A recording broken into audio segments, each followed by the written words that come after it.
বাঘের বাচ্চার মতো আবু সাঈদের মতো দুই হাত উঁচু করে বুককে টান টান করে প্রসারিত করে দাঁড়াতে হয়। রাজি আছো মুসলমান? কারা কারা রাজি? আল্লাহকে হাত দেখিয়ে প্রতিজ্ঞা করো।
হযরতুল আল্লাম শহীদ মরহুম আল্লামা দেলওয়ার হোসেন সাঈদী রহিমাহুল্লাহ, ওনার স্মৃতি বিজড়িত আজকের এই ঐতিহাসিক প্যারেড ময়দানের তাফসিরুল কোরআনের প্রোগ্রামে সব আছে।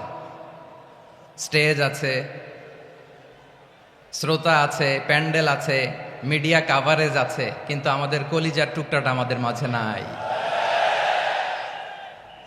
আজকের এই প্রোগ্রামে আলোচক হয়ে এই চেয়ারে আমি না বসে ওই শ্রোতাদের কাতারে বসে যদি আমাদের আল্লামার নুরানি চেহারার দিকে তাকিয়ে ওয়াজ শুনতে পারতাম, আমাদের হৃদয়টা ঠান্ডা হয়ে যেত,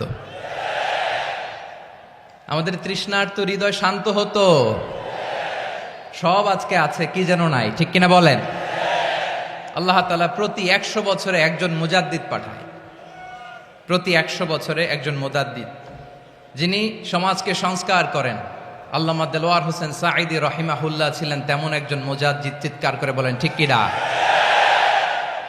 উনি শিরক বিদআতের আস্তানাকে তছনছ করে দিয়েছেন, তাওহীদের বাণীকে সমুন্নত করেছেন, গণমানুষের কাছে তাফসিরুল কোরআনকে জনপ্রিয় করেছেন। আজীবন আজীবন তিনি ইসলামকে বিজয়ী শক্তি হিসেবে দেখার স্বপ্ন দেখতেন। এত প্রাঞ্জল ভাষা, এত চমৎকার আধুনিক প্রেজেন্টেশন, গণমানুষের কাছে কোরআনের তাফসিরকে এভাবে জনপ্রিয় করে তোলার মতো ব্যক্তিত্ব আল্লামা সাঈদী ছাড়া দ্বিতীয় কেউ এই বাংলার ভূখণ্ডে নাই। এই যে তাফসিরুল কোরআন, এই যে টার্মিনোলজি, এই টার্মটাই উনি আসলে জনপ্রিয় করেছেন। আমরা আগে জানতাম না যে এভাবে তাফসির করা যায়, এভাবে scientific indications of the Holi কোরআনকে মানুষের কাছে পেশ করা যায়, এভাবে এত জীবন ঘনিষ্ঠ করে, এত ইন্টারেক্টিভ করে কোরআনের কথাগুলো মানুষের কাছে উপস্থাপন করা যায়। উনি অন্যায়ের বিরুদ্ধে সবসময় সোচ্চার ছিলেন, প্রতিবাদী কণ্ঠস্বর ছিলেন। ওনার আলোচনা শুনলে দেহের রক্ত টকবক করে ফুটতে থাকতো। আল্লাহু আকবার, আল্লাহু আকবার, আল্লাহু আকবার। He was a strong mouthpiece of Islamic revivalism. Islamic জাগরণের স্ট্রং মাউথপিস ছিলেন আল্লামা সাঈদী রাহিমাহুল্লাহ।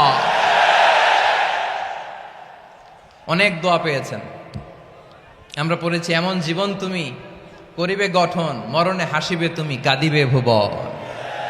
গোটা বিশ্বকে তিনি কাঁদিয়েছেন।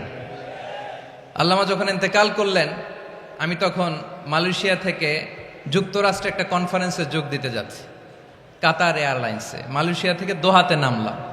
দোহায় যখন আমার ট্রানজিট, তখন শুনতে পেলাম যে আল্লামা বিদায় নিয়েছেন। সোশ্যাল মিডিয়ায় শুনে বিশ্বাস করতে পারলাম না। মুহূর্তের মধ্যেই মাসুদ সাঈদী ভাইকে মেসেজ করলাম, উনি কোনো উত্তর দিতে পারলেন না। মাসুদ ভাইয়ের সাথে যখন কোলাকুলি করি, আমাদের শামীম ভাইয়ের সাথে যখন কোলাকুলি করি, মনে হচ্ছে আল্লামা সাঈদীর ঘ্রাণ পাই। শরীরটা লিটারালি কাঁপছিল, নিজেকে মানাতে পারছিলাম না, বিশ্বাস করতে পারছিলাম যে আসলে আল্লামা বিদায় নিয়েছেন। ইন দ্য মিন টাইম আমার সেকেন্ড ফ্লাইট দোহা টু নিউ ইয়র্ক, 12 ঘন্টার ফ্লাইটে উঠলাম, ইন্টারনেট থেকে বিচ্ছিন্ন হলাম, নামার পরে শুনলাম আল্লাহু আকবার, যেখানে ওনাকে কবরস্থ করার কথা ছিল সেখানেও কবর দিতে দেয়া হয় নাই। ছবিগুলো দেখতে লাগলাম, হাসিমাখা মুখ, হাসিমাখা নিথর দেহটা, মরণে হাসিবে তুমি কাঁদিবে ভুবন। From east to west, from north to south, the entire globe, গোটা বিশ্ব ওনার জন্য কেঁদেছে, গোটা বিশ্ব কেঁদেছে, কাবার গিলাফ ধরে ধরে মানুষ চিৎকার করেছে। এর চেয়ে শ্রেষ্ঠ মৃত্যুকার হতে পারে? আমাদের আল্লামার আর কি পাওয়ার ছিল বলেন, আর কি পাওয়ার ছিল? কুল্লু নাফসিন যায়িকাতুল মাউত, যারাই দুনিয়াতে আসবে তারা ইন্তেকাল করবে, এটা আমরা মেনে নেই, এটা আমরা জানি। কিন্তু অবাক করা বিষয় হচ্ছে আমরা আজও জানি না আমাদের আল্লামার মৃত্যু কি স্বাভাবিক হয়েছে নাকি এটা পরিকল্পিত মেডিকেল কিলিং ছিল। এটা যে পরিকল্পিত মেডিকেল কিলিং ছিল এটা ধারণা করার পেছনে অনেক কারণ আছে। তিনি আধিপত্যবাদের বিরুদ্ধে সোচ্চার ছিলেন, ফ্যাসিবাদের বিরুদ্ধে সোচ্চার ছিলেন, রাজনৈতিক প্রতিহিংসার শিকার ছিলেন। এজন্য এটা মেডিকেল কিলিং হতে পারে এ ধারণা আমরা করতেই পারি। আওয়াজ করে বলেন ঠিক কিনা? যেই সময়টা আমরা কাটাচ্ছি এত সুন্দর সময় বাংলাদেশ আর পাবে না। আমাদের জন্মের পর থেকে এরকম চমৎকার সময় আমরা পাই নাই, এটাই আসল সময়। আমরা এন্টারিম গভর্নমেন্টের কাছে দাবি জানাই, উচ্চতর তদন্ত কমিটি করে এটা কি হত্যাকাণ্ড ছিল নাকি স্বাভাবিক মৃত্যু ছিল, এই রিপোর্ট গণমানুষের কাছে প্রচার করে জানাতে হবে। এই দাবির সাথে কি সবাই আপনারা একমত? কারা কারা একমত হাত তুলে দেখান।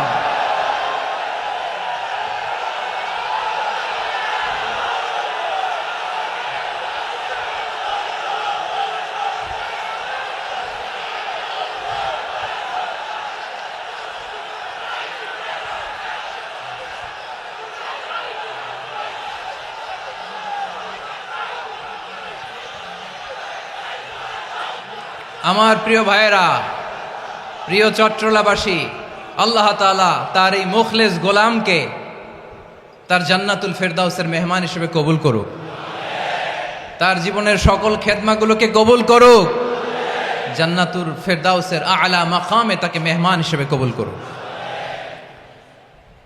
আল্লামা শহীদ দেলোয়ার হোসেন সাঈদী রাহিমাহুল্লাহ, উনি ছাড়াও এই ঐতিহাসিক ময়দানে কথা বলেছেন আল্লামা লুৎফুর রহমান রাহিমাহুল্লাহ।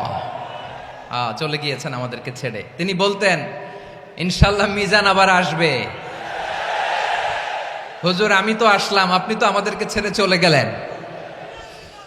আল্লাহু আকবার, আল্লাহু আকবার, আল্লাহু আকবার। গলায় কোনো সুর ছিল না, সুর দিয়ে কথা বলতেন না, কিন্তু এত চমৎকার শব্দের বুনন, এত চমৎকার প্রেজেন্টেশন, এত চমৎকার ভাবে ঐতিহাসিক বর্ণনাগুলো তিনি উপস্থাপন করতেন। মন্ত্রমুগ্ধ হয়ে আমরা আল্লামা লুৎফুর রহমানের কথা শুনেছি। আমরা হযরতুল আল্লাম লুৎফুর রহমান রাহিমাহুল্লাহর জন্য এই বিশাল ময়দান থেকে দোয়া করছি, আল্লাহ তাআলা তুমি তোমার এই খাদেমকে জান্নাতের মেহমান হিসেবে কবুল করে নাও। আরো অনেক আল্লামারা এখানে কথা বলেছেন, বিশেষ করে বাইতুল শরফের মরহুম পীর সাহেব হুজুর থেকে শুরু করে আরো যারা যারা তারকাতুল্য ওলামায়ে কেরাম এই চট্টগ্রামের ময়দানে কথা বলেছেন, আলো ছড়িয়েছেন। আমরা এই লক্ষ লক্ষ তাওহীদি জনতাকে নিয়ে তাদের জন্য দোয়া করছি, আল্লাহ তাআলা ওনাদের জীবনের সকল ভুল ত্রুটি ক্ষমা করে দিয়ে তাদেরকে জান্নাতুল ফেরদাউসের মেহমান বানিয়ে নিক। আমরা এই ঐতিহাসিক প্যারেড ময়দানের প্রোগ্রাম থেকে স্মরণ করতে চাই 24-এর ছাত্র নাগরিক অভ্যুত্থানে আমার যে সমস্ত ছাত্র নাগরিক ভাইয়েরা দেহের তাজা রক্ত বিলিয়ে দিয়ে নতুন বাংলাদেশ আমাদেরকে উপহার দিয়েছে। বিশেষ করে আপনাদের এই চট্টগ্রামের শহীদ ফয়সাল, শহীদ ওয়াসিম সহ সকল শহীদকে আল্লাহ তাআলা কবুল করুক। আমরা সবাই পড়ি আমিন। প্রিয় ভাইয়েরা, আমি নগণ্য একজন কোরআনের ছাত্র, এত বিশাল মঞ্চে এত বড় প্ল্যাটফর্মে কথা বলা আমার জন্য সাজে না। তারপরও আমাদের মুরব্বীরা আমাদের ডানে বায়ে বসে আছেন, ওনাদের আদেশ ক্রমে, ওনাদের অনুমতি ক্রমে কিছু কথা আজকের এই ঐতিহাসিক প্রোগ্রামে আপনাদের সামনে উপস্থাপন করার চেষ্টা করব। ওমা তৌফিক ইল্লা বিল্লাহ। প্রিয় ভাইয়েরা, 5 দিন ব্যাপী এই তাফসিরুল কোরআনের প্রোগ্রামে অনেক ওলামা হযরত কথা বলেছেন। যারা কোরআন সুন্নাহ থেকে আমাদেরকে কোরআনের কথাগুলো শোনালেন, আমরা যেন সেগুলো আমল করতে পারি। আল্লাহ আমাদেরকে তৌফিক দান করুক। শুরুতে আমাদের নিয়তটাকে খালেস করে নেওয়া দরকার। এই যে গ্যাদারিং, এই যে হিউজ শোডাউন, এগুলো যদি আমাদের নিজেদেরকে পরিবর্তন না করে, তাহলে এতে কোনো লাভ নাই। জোরে বলেন ঠিক কিনা? এই প্রোগ্রাম যদি আমাদের জীবনকে পরিবর্তন করে, আমাদের চিন্তার ডিএনএ কে চেঞ্জ করে দেয়, তাহলেই চট্টগ্রামের প্যারেড ময়দান সার্থক। আসুন আমরা চিন্তাকে খালেস করে নেই। আমরা সবাই নিয়ত করি যে যতটুকু কথা আমরা কোরআনের আলোকে শুনবো, আমলের নিয়তে শুনবো ইনশাআল্লাহ। বলেন সবাই। আপনারা সবাই ঠিকঠাক আছেন তো? কখন আসছেন? আপনারা সবাই আসছেন কখন? সকালে, কেউ দুপুরে, 9টায়? আল্লাহ আল্লাহ আল্লাহ। দুপুরের খাবার খাওয়ার সুযোগ হয়েছিল? খান নাই? রোজা রাখছেন? আহা, আমি কি দিয়ে বিদায় দেব আমার এই ভাইগুলোরে? আল্লাহ তুমি আমার ভাইগুলোরে কবুল করো। ইসলামের পক্ষের এই গণজোয়ারকে আগামীর বাংলাদেশের ইসলামের জন্য তুমি কবুল করো। যেই ভালোবাসা ইসলামের জন্য হয়, যেই গণজোয়ার কোরআনের জন্য হয়, পৃথিবীর কোনো শক্তি দিয়ে সেটাকে আটকানো যায় না। জোরে বলেন ঠিক কিনা? এজন্য গ্রাজুয়ালি, সিস্টেম্যাটিক্যালি, মেথোডোলজিক্যালি আমাদেরকে আগাতে হবে, শুধু আবেগ দিয়ে নয়। বিবেকেরও দরকার আছে না নাই? প্রিয় ভাইয়েরা, আসুন, আমাদের কথা অনেক বেশি, সময় অনেক কম। আমরা আর কাল বিলম্ব না করে মহাবিশ্বয় মহাগ্রন্থ আল কোরআন আল কারীম থেকে কিছু কথা শুনি। আমি যেই টপিকটা নিয়ে আজকের ঐতিহাসিক চট্টগ্রামের প্যারেড ময়দানের তাফসিরুল কোরআন প্রোগ্রামে আলোচনা করব, সেটা হচ্ছে সূরাতু আন-নাহলের 90 নম্বর আয়াত নিয়ে কিছু কথা আমরা উপস্থাপন করবার চেষ্টা করব ইনশাআল্লাহ। আমার খুতবার শুরুতেই আপনারা মোটামুটি আন্দাজ করে ফেলেছেন যে আমি কি নিয়ে আলোচনা করব, কারণ যে আয়াতটি আমি তেলাওয়াত করেছি, এই আয়াতটি প্রায়শই এই ভূখণ্ডে, এই বাংলাদেশে জুমার দিনে খতিব সাহেবরা দ্বিতীয় খুতবা শেষের দিকে পড়ে না? কি কমন পড়ছে? ইন্নাল্লাহা ইয়া'মুরু বিল আদলি ওয়াল ইহসান ওয়া ইতা'i যিল কুরবা ওয়া ইয়ানহা আনিল ফাহশাই ওয়াল মুনকারি ওয়াল বাগি ইয়া'iদুকুম লাআল্লাকুম তাযাক্কারুন। মুখস্থ আছে না সবার? আসুন আমরা এই আয়াতের সরল অর্থ, এর মর্মবাণী, এর সংক্ষিপ্ত তাফসীর সবাই মিলে আজকের এই প্রোগ্রাম থেকে উদ্ধার করার চেষ্টা করি। আপনারা মনোযোগী আছেন তো? ইনশাআল্লাহ। এই আয়াতটা অনেক কম্প্রিহেন্সিভ একটা আয়াত। সাইয়েদনা আব্দুল্লাহ ইবনে মাসউদ রাদিয়াল্লাহু তাআলা আনহু উনি বলেছেন, ইন্নাহা মিন আজমাই আয়াতিল কোরআন। এটা কোরআনের সবচেয়ে জামে মানে আয়াত। যদিও ছোট্ট আয়াত, অল্প কিছু কথামালা, কিন্তু তিনি বলতেন এটা কোরআনের সবচাইতে জামে মানে সবচেয়ে কম্প্রিহেন্সিভ একটা আয়াত, যেখানে কথা কম, শব্দ কম, কিন্তু এটার দোতনা, এটার আবেদন, এটার মিনিং অনেক বেশি। সুবহানাল্লাহ। এই আয়াতে আল্লাহ তাআলা বেসিকলি আমাদেরকে 3টা বিষয়ে আদেশ করেছেন আর 3টা বিষয়ে বারণ করেছেন, মানে নিষেধ করেছেন। আওয়াজ করে বলুন, আদেশ করেছেন কয়টা? প্রিয় চট্টলার ভাইয়েরা, আমার মতো এই যে 3 আঙ্গুল উঁচু করে বলেন, আদেশ করেছেন কয়টা? আবার নিষেধও কয়টা? মানবো তো আমরা ইনশাআল্লাহ? বলেন সবাই। 3 do's and 3 don'ts, do's and don'ts। 3টা আদেশ, 3টা নিষেধ।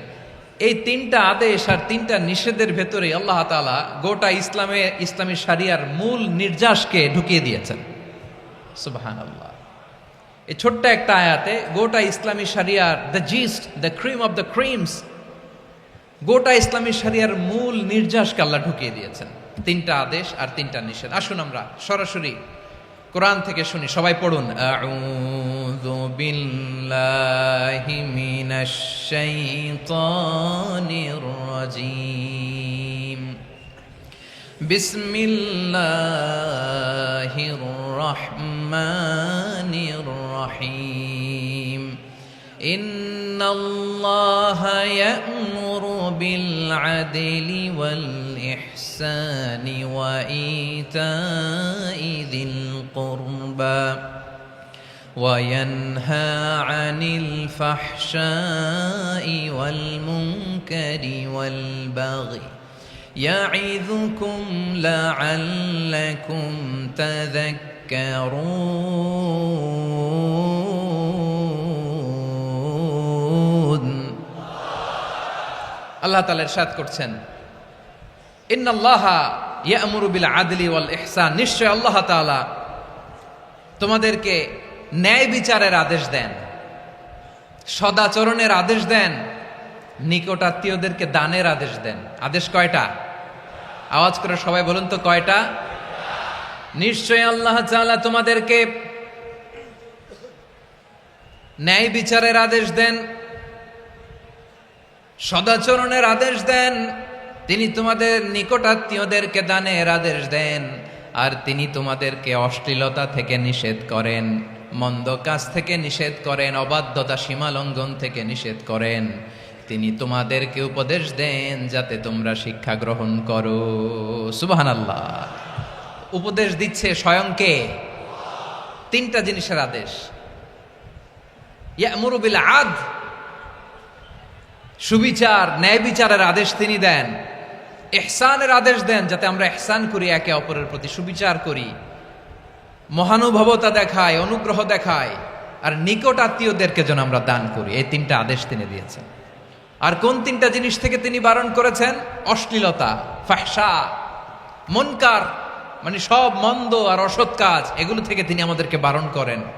ওয়াল বাগি, অবাধ্যতা, সীমা লঙ্ঘন, এই তিনটা কাজ থেকে তিনি আমাদেরকে বারণ করেন। তিনি আমাদেরকে উপদেশ দেন, স্বয়ং আল্লাহ তাআলা আমাদেরকে উপদেশ দেন যাতে করে আমরা শিক্ষা গ্রহণ করি। সুবহানাল্লাহ পড়ে। তাহলে আসুন আমরা ধরে ধরে একটা একটা করে সামনের দিকে আগাই। আল্লাহ তাআলা প্রথমে আমাদেরকে আদেশ দিয়েছেন আদালের। ইন্নাল্লাহা ইয়া'মুরু বিল আদল। আওয়াজ করে বলুন আল আদাল। সবাই পড়ুন আল আদাল। আমরা উর্দু জানি, হিন্দি জানি, অনেকে ইংরেজিও জানি, কিন্তু আরবি শব্দগুলো আমাদের মুখ দিয়ে বেরোতে চায় না। আওয়াজ করে বলুন আল আদাল। মাশাআল্লাহ। ইন্নাল্লাহা ইয়া'মুরু বিল আদল। আল্লাহ তাআলা আমাদেরকে আদলের আদেশ দেন। আদল অনেকে না বুঝলেও আদালত শব্দটা বুঝবেন। আদালত, আদালত, আদালত বুঝেন না? যেখানে বিচার কার্যের ফয়সালা করা হয়, কোর্ট কাচারি আদালত, এটা তো ভেরি কমন। এটা শুনছেন না সবাই? আদালত, যেখানে ন্যায় বিচার হবে, সুশাসন হবে। কিন্তু ভাগ্যের কি নির্মম পরিহাস, ওখান থেকে মিথ্যা সাক্ষী দিয়ে মনমতো রায় দিয়ে দেয়া হয়। এগুলোর পরিবর্তন হওয়ার দরকার আছে না নাই? প্রিয় ভাইয়েরা, আদালত, আল আদল, ইংরেজিতে বলে জাস্টিস, ন্যায় বিচার, সুবিচার, সুশাসন, জাস্টিস, আল আদল, সব জায়গায় এই জাস্টিস থাকা দরকার। Justice should be prevailed in the society. The mission of all prophet was to uphold the justice. সব নবীর মিশন ছিল এই জাস্টিসকে, আদালকে, সুশাসন আর সুবিচারকে নিশ্চিত করা। পড়েন সুবহানাল্লাহ। And the core message of every divine scripture was to uphold justice. পৃথিবীর সব আসমানি কিতাবের মূল শিক্ষা ছিল এই জাস্টিসকে সমাজে এনশিওর করা, সুবিচার, সুশাসনকে এনশিওর করা। তাহলে প্রিয় ভাইরা, আমরা বুঝতে পারলাম আল আদ শব্দের মানে হচ্ছে ইনসাফ বা সুবিচার বা ন্যায় বিচার। এটা হচ্ছে একটা general meaning, very general meaning. আপনি যদি ইন ডেপথ বুঝতে চান, আরো ভেতরে যান, তাহলে আদাল মানে হচ্ছে সমন্বয়, আদাল মানে হচ্ছে ভারসাম্য, ব্যালেন্স, আদাল মানে হচ্ছে মধ্যম পন্থা। সুবহানাল্লাহ পড়েন। কারণ সব সময় সমান সমান হইলেই সুবিচার হয় না। কথা কি বুঝতেছেন? ইসলামের দ্য কনসেপ্ট অফ আদাল, এটা এমন আদাল, এটা সব সময় সমান সমান নয়। যখন সমান সমান দেয়া দরকার, ইসলাম সমান সমান দেয়। যখন ব্যালেন্স করা দরকার, চেক এন্ড ব্যালেন্স, সমন্বয়, ভারসাম্য করা দরকার, তখন ইসলাম ভারসাম্য করে দেয়। এটার নাম আদাল। সুবহানাল্লাহ। সহজ করে আপনাদেরকে বুঝাই। যেমন ধরুন, একটা পরিবারের 3 জন সদস্য, স্বামী, স্ত্রী আর সন্তান। তাদের সকালবেলার ব্রেকফাস্টে স্বামীর, সকালের নাস্তায় স্বামীর 3টা রুটি লাগে, স্ত্রীর 2টা লাগে, আর সন্তানের 1টা রুটি লাগে। এখন আমি যদি সমান সমান করে আদল করতে চাই, সবাইকে যদি 3টা করে রুটি দেই, তাহলে স্বামী বেচারার জন্য ঠিক আছে? কি বলেন? কথা কি বুঝতেছেন না কষ্ট হয়ে যাচ্ছে? যদি সমান সমানের নিয়মে আগাই, তাহলে 3টা করে যদি রুটি দেই, স্বামীর জন্য ওকে, কিন্তু স্ত্রীর জন্য 1টা বেশি হয়ে যায়। আর সন্তানের জন্য কয়টা বেশি হয়? আচ্ছা, এই তো বুঝতেছেন, মাশাআল্লাহ। আচ্ছা, 2টা করে যদি সবাই রে দেয় সমান সমান নীতিতে, তাহলে স্ত্রীর জন্য, স্ত্রী বেচারির জন্য ঠিক আছে, কিন্তু স্বামীর কয়টা কম পড়ে? আর সন্তানের বেশি হয়ে যায় কয়টা? আচ্ছা, সমান সমান নীতিতে সবাইকে যদি সকালের নাস্তার জন্য একটা করে রুটি দেই, সন্তানের জন্য ঠিক আছে, কিন্তু স্ত্রী বেচারির কম পরে কয়টা, স্বামীর কম পরে কয়টা? দুইটা। কথা কি বুঝতেছেন? আর আমি যদি স্বামীকে দেই তিনটা, স্ত্রীকে দেই দুইটা, আর সন্তানকে দেই একটা, তাহলে কারো অপচয় হবে না। যার যতটুকু দরকার ঠিক ততটুকুই কাজে লাগবে। চিল্লায় বলেন ঠিক কিনা? এটাই হচ্ছে ইসলামের আদল, যেখানে যার যতটুকু দরকার তাকে সেখানে ঠিক ততটুকু দিয়ে দেওয়ার নামই হচ্ছে আদল। চিল্লায় পড়েন আল্লাহু আকবার। রব্বুল আলামিন বলেন, ইউসিকুমুল্লাহু ফি আওলাদিকুম লিযযাকারি মিসলু হাযযিল উনসায়াইন। আল্লাহ তোমাদেরকে ওসিয়ত করেন, তোমাদেরকে আদেশ দেন, উত্তরাধিকার সম্পদ যখন বন্টন হবে, ছেলেরা যতটুকু পাবে, মেয়ে পাবে তার অর্ধেক। সুবহানাল্লাহ বলেন। দেখেন, ছেলে যদ্দূর, মেয়ে অর্ধেক, ছেলে ডবল পাবে। আপাত দৃষ্টিতে মনে হয় এখানে অবিচার হয়েছে, কিন্তু আসলে কি অবিচার হয়েছে? আপনি বিয়ের ক্ষেত্রে যান, ওইখানে আবার ছেলে মোহরানা দেয়, মেয়ে সেখানে মোহরানা পায়। তাহলে চেক এন্ড ব্যালেন্স, ভারসাম্য, ব্যালেন্স, মধ্যম পন্থা এখানে আছে না নাই? এটাই হচ্ছে ইসলামের আদল। আল্লাহ তাআলা এই আদলের আদেশ দিয়েছেন, সুবিচার, ন্যায় বিচার, সুশাসন এবং ভারসাম্যের আদেশ দিয়েছেন। প্রিয় ভাইয়েরা, একটি শান্তিময় সমাজ, একটা সমৃদ্ধ সমাজ, একটা মানবিক সমাজ যদি আমরা পেতে চাই, এই আয়াতের মধ্যে যতগুলো পয়েন্ট আছে সবগুলোর বাস্তবায়ন লাগবে। কথা বুঝতে পেরেছেন? বলেন, আওয়াজ করে বলেন, আমরা একটা শান্তির সমাজ চাই কি চাই না? আমরা একটা সমৃদ্ধ বাংলাদেশ চাই কি চাই না? আমরা একটা মানবিক বাংলাদেশ চাই কি চাই না? এই আয়াতে আল্লাহ তাআলা একটা মানবিক সমাজের রূপরেখা টেনেছেন। তার প্রথম কথা হচ্ছে, ইন্নাল্লাহা ইয়ামুরু বিল আদল। আল্লাহ তাআলা তোমাদেরকে আদলের নির্দেশনা দেয়, সুবিচার, সুশাসনের নির্দেশনা দেয়। যে সমাজে আদল থাকে না, সেই সমাজে জুলুম মানুষের ঘাড়ে চেপে বসে। আদলের বিপরীত হচ্ছে জুলুম। আদলের বিপরীত কি? জুলুম বা জাউর, অত্যাচার, অবিচার, বৈষম্য। এই যে বৈষম্য বিরোধী ছাত্র আন্দোলন কমন পড়ছে? এই যে একজন সমন্বয়ক তো দেখা করলো আমার সাথে। জুলুম মানে হচ্ছে বৈষম্য। বৈষম্যের স্থান ইসলামে নাই, অবিচারের স্থান ইসলামে নাই, জুলুমের স্থান ইসলামে নাই। আল্লাহ তাআলা বলেন যে আমি জুলুমকে নিজের জন্য হারাম করেছি এবং তোমাদের জন্য হারাম করেছি। বিশ্বনবী ফরমান, আল্লাহ তাআলা বলেন হাদিসে কুদসিতে, ইয়া ইবাদি ইন্নী হারামতুয যুলমা আলা নাফসি ওয়া জাআলতুহু বাইনাকুম মুহাররামান ফালা তাযালামু। আমার গোলামেরা শোনো, নিশ্চয় আমি আল্লাহ তাআলা জুলুমকে আমি আমার উপরে হারাম করেছি, অনুরূপভাবে জুলুম করাকে তোমাদের উপরেও হারাম করেছি। ফলে ফালা তাযালামু, তোমরা একে অপরের সাথে জুলুম করো না। নির্দেশনাটা কার? খবরদার, জুলুমের সাথে আমাদের কোনো সম্পর্ক নাই। আল্লাহ তাআলা আদলের আদেশ দিয়েছেন, আদালতের আদেশ দিয়েছেন, সুশাসনের, ন্যায় বিচারের আদেশ দিয়েছেন। ইন্নাল্লাহা ইয়ামুরু বিল আদল। আমাদেরকে আদল প্রতিষ্ঠা করতে হবে। জুলুমের সাথে ইসলামের কোনো সম্পর্ক নাই। আল্লাহ তাআলা জালিমদের জন্য কঠিন শাস্তি প্রস্তুত করে রেখেছেন। যারা এই আদলকে ভুলুণ্ঠিত, কখন রাত কিচ্ছু জানে না, কখন দিন কখন রাত কিছু জানে না, বছরের পর বছর কেটে গিয়েছে। এক্সট্রা জুডিশিয়াল কিলিং এর কোনো হিসাব নাই, বিচার বহির্ভূত হত্যা, এনফোর্স ডিসঅ্যাপিয়ারেন্স, গুম, যেটা সবচাইতে বড় মানবতা বিরোধী অপরাধ। কত মানুষ যে গুম হয়েছে তার কোনো ইয়ত্তা নাই। যেই ফ্যামিলির সদস্য গুম হয়েছে, তারা কি ওই লোকটার জন্য মাগফিরাতের দোয়া করবে নাকি সুস্বাস্থ্যের দোয়া করবে তারা নিজেরাও জানতো না, কারণ জানে না ও বেঁচে আছে না মরে গেছে। আহা, বিডিআর নওজোয়ানদের যারা ছাড়া পেল দেখলাম, বিনা অপরাধে, কোনো অন্যায় ছাড়া, অপরাধ ছাড়া তাদের জীবন থেকে, তাদের তারুণ্যের, তাদের যৌবনের 15 বছর, 16 বছর, 17 বছর নাই, 6 মাস বয়সের ছোট বাচ্চাকে রেখে জেলে গেছে। 6 মাসের মেয়ে বেরোয় দেখে মেয়ের বয়স 17 বছর। মেয়ে বাবারে চিনে না, বাবা মেয়েরে চিনে না। মেয়েকে এখন বিয়ে দিয়ে আরেক ছেলের হাতে তুলে দিবে।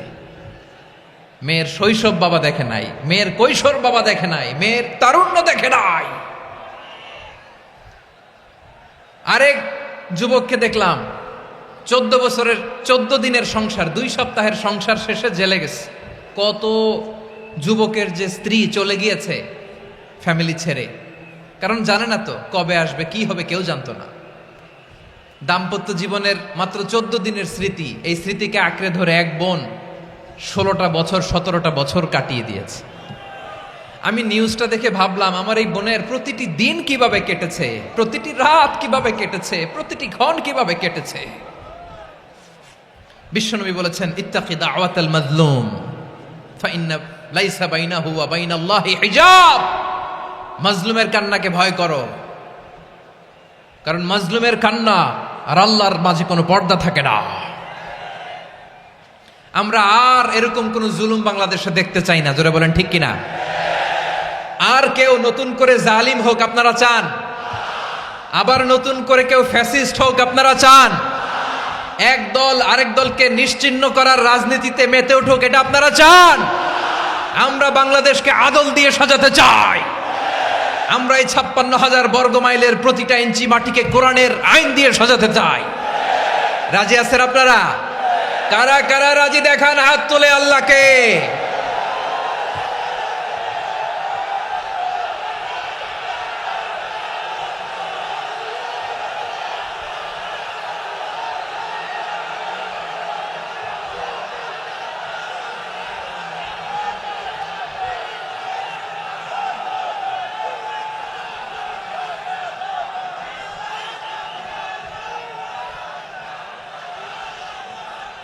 বসুন আমার প্রিয় বীর চট্টলার তৌহিদি মুসলমান, আমরা আর নতুন করে কেউ জালিম হোক এটা চাই না, নতুন করে আবার কেউ ফ্যাসিস্ট হোক আমরা চাই না, এক দল আরেক দলকে নিশ্চিহ্ন করার রাজনীতি করুক আমরা চাই না। আমরা সুশাসনের বাংলাদেশ চাই, আমরা মানবিক বাংলাদেশ চাই, আমরা একটা সমৃদ্ধ বাংলাদেশ চাই, আমরা বিশ্বের বুকে সম্মান নিয়ে মাথা উঁচু করে দাঁড়াতে চাই, ঠিক কিনা বলেন? আল্লাহ বললেন, এটা যদি তোমরা চাও, একটা সমৃদ্ধ সমাজ যদি বিনির্মাণ করতে চাও, মানবিক সমাজ যদি বিনির্মাণ করতে চাও, আমি তোমাদেরকে সেজন্য প্রথমে আদালতের নির্দেশ দিলাম। ইন্নাল্লাহা ইয়া'মুরু বিল আদল, নিশ্চয় আল্লাহ তাআলা তোমাদেরকে ন্যায় বিচার সুশাসন এটার আদেশ দেন। সুবহানাল্লাহ। আদাল, ন্যায় বিচারের আদেশ আল্লাহ তাআলা কোরআনের বিভিন্ন আয়াতে দিয়েছেন। আল্লাহ তাআলা বলছেন, ইন্নাল্লাহা ইয়া'মুরুকুম আন তুআদ্দুল আমানাতি ইলা আহলিহা ওয়া ইযা হাকামতুম বাইনান নাসি আন তাহকুমু বিল আদল ইন্নাল্লাহা নি'ম্মা ইয়া'iযুকুম বিহি ইন্নাল্লাহা কানা সামিআন বাসীরা। আল্লাহ তাআলা বললেন, আল্লাহ আদেশ দিচ্ছেন, যে ব্যক্তি আমানতের হকদার তার হাতে তোমরা আমানত পৌঁছে দাও, আর যখন তোমরা বিচার কার্য করবে, বিচার ফয়সালা করবে, আদালতের সাথে করো। সুবহানাল্লাহ বলেন। ওয়া ইযা হাকামতুম বাইনান নাসি আন তাহকুমু বিল আদল, আদালতের সাথে করবা। আল্লাহ তাআলা বলেন, যারা জাজ হবে, বিচারক হবে, তাদের যদি বাদী বিবাদীর কারোর সাথে শত্রুতা থাকে, কারোর সাথে যদি কোনো ধরনের রেষারেষি থাকে, আল্লাহ বলেন বিচার কার্য করতে যে ওই শত্রুতা রেষারেষির কারণে আদালতের বাইরে যে অবিচার করে বিচার করো না। ওয়ালা ইয়াজরিমান্নাকুম শানাআনু কওমিন আলা আল্লা তা'দিলু ই'দিলু হুয়া আকরাবু লিত্তাকওয়া ওয়াত্তাকুল্লাহা ইন্নাল্লাহা খাবীরুম বিমা তা'মালুন।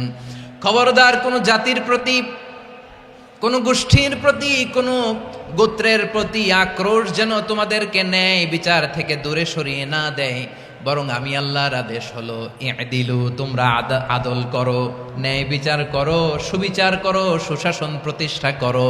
হুয়া আকরাবু লিত্তাকওয়া, এটাই তাকওয়ার সবচেয়ে কাছাকাছি। সুবহানাল্লাহ বলেন। কোরআনের বিভিন্ন আয়াতে আল্লাহ তাআলা স্পেসিফিকলি ধরে ধরে বিচার করার সময় আমরা যেন আদাল করি সেটা বলেছেন। কোরআনের কোন কোন জায়গায় আল্লাহ তাআলা এই আল আদ শব্দটা ব্যবহার করেছেন। আবার একই জিনিস ইনসাফ, সুবিচার, সুশাসন, ন্যায় বিচার, ন্যায় পরায়ণতা বুঝাতে আল্লাহ তাআলা কখনো কখনো আল কিসত শব্দটা ব্যবহার করেছেন। আওয়াজ করে সবাই বলুন আল কিসত। প্রিয় ভাইয়েরা, সবাই আওয়াজ করে আমার সাথে সাথে বলুন আল কিসত। আল্লাহ তাআলা বলেন ওয়া ইন হাকামতা ফাহকুম বাইনাহুম বিল কিসতি ইন্নাল্লাহা ইউহিব্বুল মুকসিতিন। যখন তুমি বিচার করবে, বিশ্বনবীকে উদ্দেশ্য করে অ্যাড্রেস করে বললেন, নবী হে, ইহুদিরা কোনো বিষয়ে মীমাংসার জন্য যদি আপনার দরবারে আসে, যদি বিচার করতে হয়, খবরদার অবিচার করবেন না। ফয়সালা যেটা করবেন কিসতের সাথে করবেন, ন্যায় পরায়ণতার সাথে করবেন, কারণ ইন্নাল্লাহা ইউহিব্বুল মুকসিতিন, নিশ্চয় আল্লাহ রাব্বুল ইজ্জাত ন্যায় পরায়ণশীলদেরকে বড্ড ভালোবাসেন। সুবহানাল্লাহ বলেন। ন্যায় পরায়ণ লোকদেরকে আল্লাহ তাআলা বড্ড ভালোবাসেন। অন্য আয়াতে আল্লাহ তাআলা বলছেন وَنَضَعُ الْمَوَازِينَ الْقِسْطَ لِيَوْمِ الْقِيَامَةِ فَلَا تُظْلَمُ نَفْسٌ شَيْئًا। আমি কিয়ামতের দিন ন্যায় পরায়ণতার মানদণ্ড স্থাপন করব, যেটাকে আমরা মিজানের পাল্লা বলি। আল্লাহ বলেন ন্যায় বিচারের মানদণ্ড কিয়ামতের ময়দানে আমি আল্লাহ স্থাপন করব। সেদিন কারো প্রতি বিন্দু পরিমাণ, এক চুল পরিমাণ অবিচার করা হবে না, কোনো অবিচার করা হবে না। সেদিন সুশাসন হবে, সুবিচার হবে, ন্যায় পরায়ণতার সাথে বিচার হবে। আওয়াজ করে পড়েন আল্লাহু আকবার। তাহলে প্রিয় ভাইরা, যে তিনটি বিষয়ে আল্লাহ তাআলা আমাদেরকে আদেশ দিয়েছেন, তার প্রথমটা হচ্ছে আদালত, ইনসাফ, সুবিচার, ন্যায় বিচার। এটা আমরা চাই কি চাই না? বিশ্বনবী ন্যায় বিচার, ন্যায় পরায়ণতা, সুশাসন প্রতিষ্ঠিত করেন কি করেন নাই? আপনারা বিশ্বনবীর সিরাত যারা পড়েছেন, আপনি দেখবেন বিশ্বনবীর সিরাতের পরতে পরতে, বাঁকে বাঁকে, সিরাতের বাঁকে বাঁকে এই আদালতের নমুনা মেলে। সুবহানাল্লাহ বলেন। ছোট্ট একটা নমুনা রাসূল সাল্লাল্লাহু আলাইহি ওয়াসাল্লামের আসসিরা আল আতরা থেকে ছোট্ট একটা নমুনা আপনাদের খেদমতে এখানে উপস্থাপন করি। বিশ্বনবী সাল্লাল্লাহু আলাইহি ওয়াসাল্লাম মক্কা বিজয় করলেন ৮ম হিজরিতে। মক্কা বিজয় শেষের দিনই কয়েক সপ্তাহ মক্কাতে অবস্থান করলেন। ইন দ্য মিন টাইম মক্কার একটা ভেরি প্রেস্টিজিয়াস এন্ড ডিগনিফাইড ফ্যামিলির নারী চুরিতে ধরা পড়ল। কিসে ধরা পড়ল? সবাই বলেন কিসে? আমাদের সমাজে আসেনি এটা? আছে? ছোট না বড়? হ্যাঁ, হিসাব করে শেষ করা যায় না। ৩.৫ লাখ কোটি টাকা নাই উন্নয়ন প্রকল্পের নামে। উন্নয়ন প্রকল্পের নামে ৩.৫ লাখ কোটি টাকা নাই। ৩.৫ লাখ কোটি টাকা লিখতে পারবেন আপনি? এক টানে লিখতে পারবেন? বুঝতেছেন কত বড় সংখ্যা? হ্যাঁ, বনু মাখজুমিয়া গোত্রের এক নারী মক্কায় চুরিতে ধরা পড়ল। বলেন তো চুরি করলে বিধান কি? কি কাটতে হবে? চুরির বিধান হলো হাত কেটে দাও। তাও সেটা গোপনে নয়, প্রকাশ্যে জনসম্মুখে হাত কেটে দাও। বনু মাখজুমিয়া গোত্রের নারী যখন চুরিতে ধরা পড়ল, সাহাবারা চিন্তায় পড়ে গেলেন। সবেমাত্র মক্কার লোকেরা কালিমা পড়ে মুসলমান হয়েছে, ইসলামের আইন কানুন তেমন জানে না, ইসলামী শরিয়ার সাথে বেশি পরিচিত নয়।